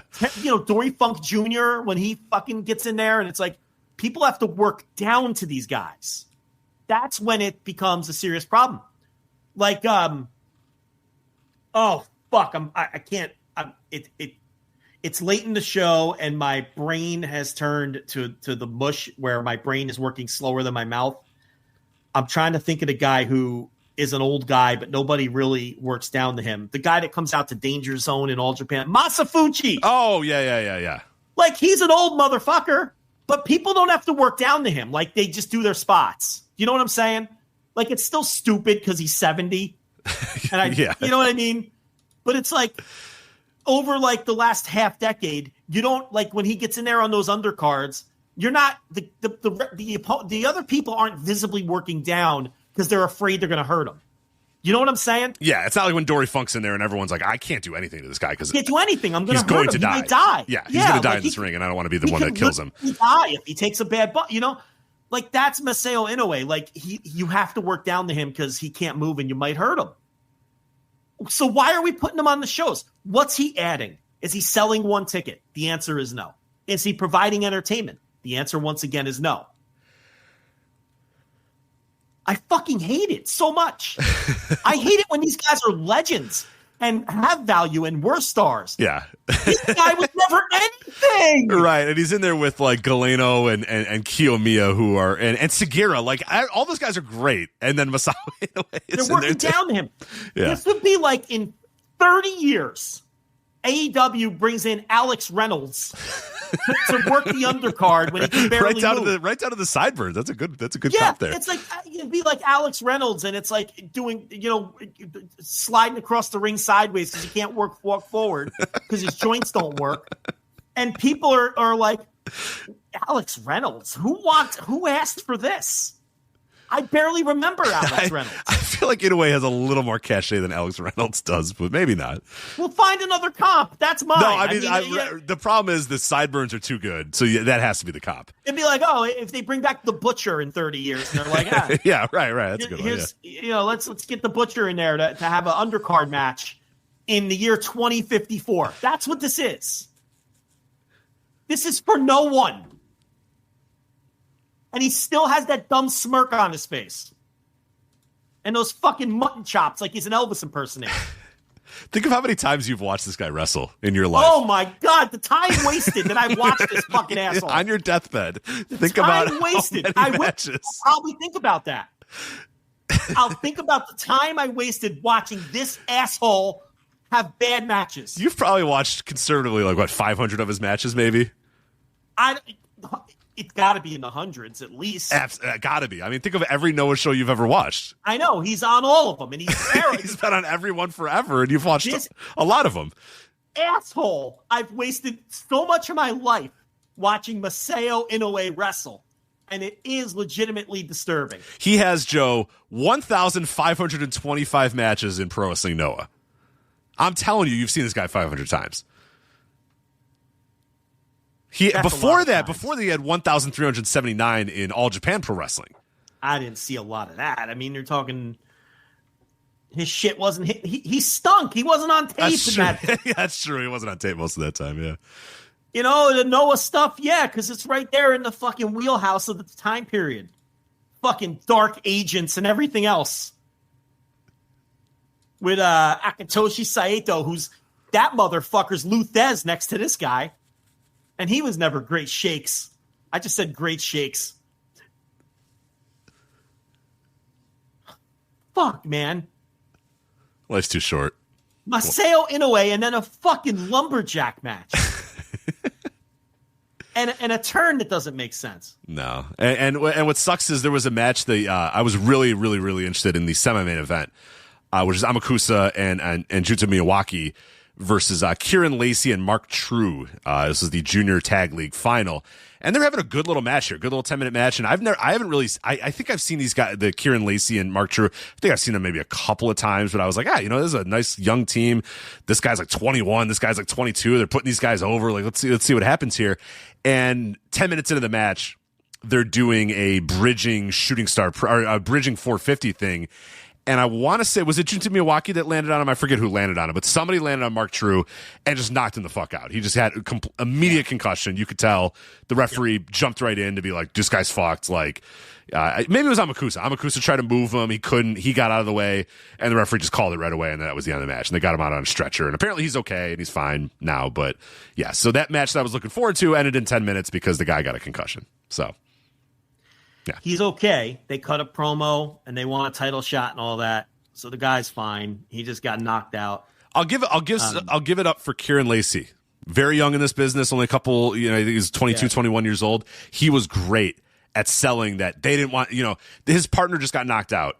And he's like, fuck, I don't know. They probably weren't going to win this match. I'm assuming Amakusa and Junta Miyawaki were going to win this match. So it's not a big change, but he's running in front of the referee like, no, don't call it. Don't call it. Like, I got it. I'll do it. I'll do it. He's handing the trophies to the guys and he's like, no, those are my trophies. I want those trophies. Like, he did a really good job of selling. Like, I have to make this. I can't just sit there next to my, my partner and kind of huddle next to him. Like, I got to make a scene here and make this look. So he's like arguing with the referee and trying to steal the trophies. And there were a lot of, so thinking on his feet, that was really good of him to think on his feet. But yeah, it kind of sucked. While the other guy's getting put on a stretcher. Yeah. He's all right. We can laugh about it now. Right. Masao Inoue did a little research. If you go to the old cage match, Rich Craich, right? As expected, the best singles match he ever had, Jun Akiyama, April 23rd, 2006. That was the one that everyone always points to. Yeah. 8.08. You want to know what his next best singles match is in his entire 30-year career? Oh, God. Probably another match against Jun Akiyama or something. Okay, so the answer is none, because Cage Match hasn't bothered to rate any other singles match this man has ever had. Oh, my. That's how he got. Oh, my. That's not so, good. You know, I said, all right, you could sort it by the one rating, right? Yeah. The newsletter. So we get two matches that pop up there. Masao Inoue versus Satoru Asako from January 20th, 1994 in All Japan, which Dave gave 3 1/4. And then we've got from 5 days later against a young Jun Akiyama. Oh, see, I was right. To be his career best opponent, which Dave also gave 3 1/4, which he probably saw live or something. I bet you he went to that fucking tour because, you know what I mean? Like, why is he rating those? Yeah, those are two random matches in January of 1994. 5 days apart. Yeah. You know what I mean? Yeah, he was there. He was definitely just there. Yeah. So if not for that, this man would have one match rated on Cage Match by either the Inmates or Dave Meltzer. And it's the Akiyama title match from 2006. No other match has enough ratings to even have a rating for this fucking bum. Now, if you click through, some of them have, singular ratings or whatever. But yeah, that he's just totally inconsequential. It makes no sense. I love how he's got nothing else. Not even like a 5. You know what I mean? There's not some random 5. No. 5.45 or something like that. Nothing. He's Alex Reynolds. He's Alex Reynolds. That's what he is. He's just a guy on the fucking roster who somehow stays on the roster. It had one good match against Jun Akiyama, who, Joe, I'm confident you could have a good match with Jun Akiyama. So. I know I could. I'll get it. I'll take it. I'll take an exploder. That wouldn't be a good idea. No, don't do that. Yeah. Not the springest of chickens. I know the neck is supple, but I don't know if it's that supple. It is a supple neck, and I am in tremendous physical shape, but I shouldn't be taking exploders. No. It's not well, I don't think maybe no one should be taking exploders. No, I disagree. I think a lot of people should be taking exploders. So. Brandon Thurston used to give people exploders. Absolutely, yeah. Guy was a total ripoff of Jun Akiyama, that Brandon Thurston. Yeah, it was. He's retired. Talent bomb. Yeah.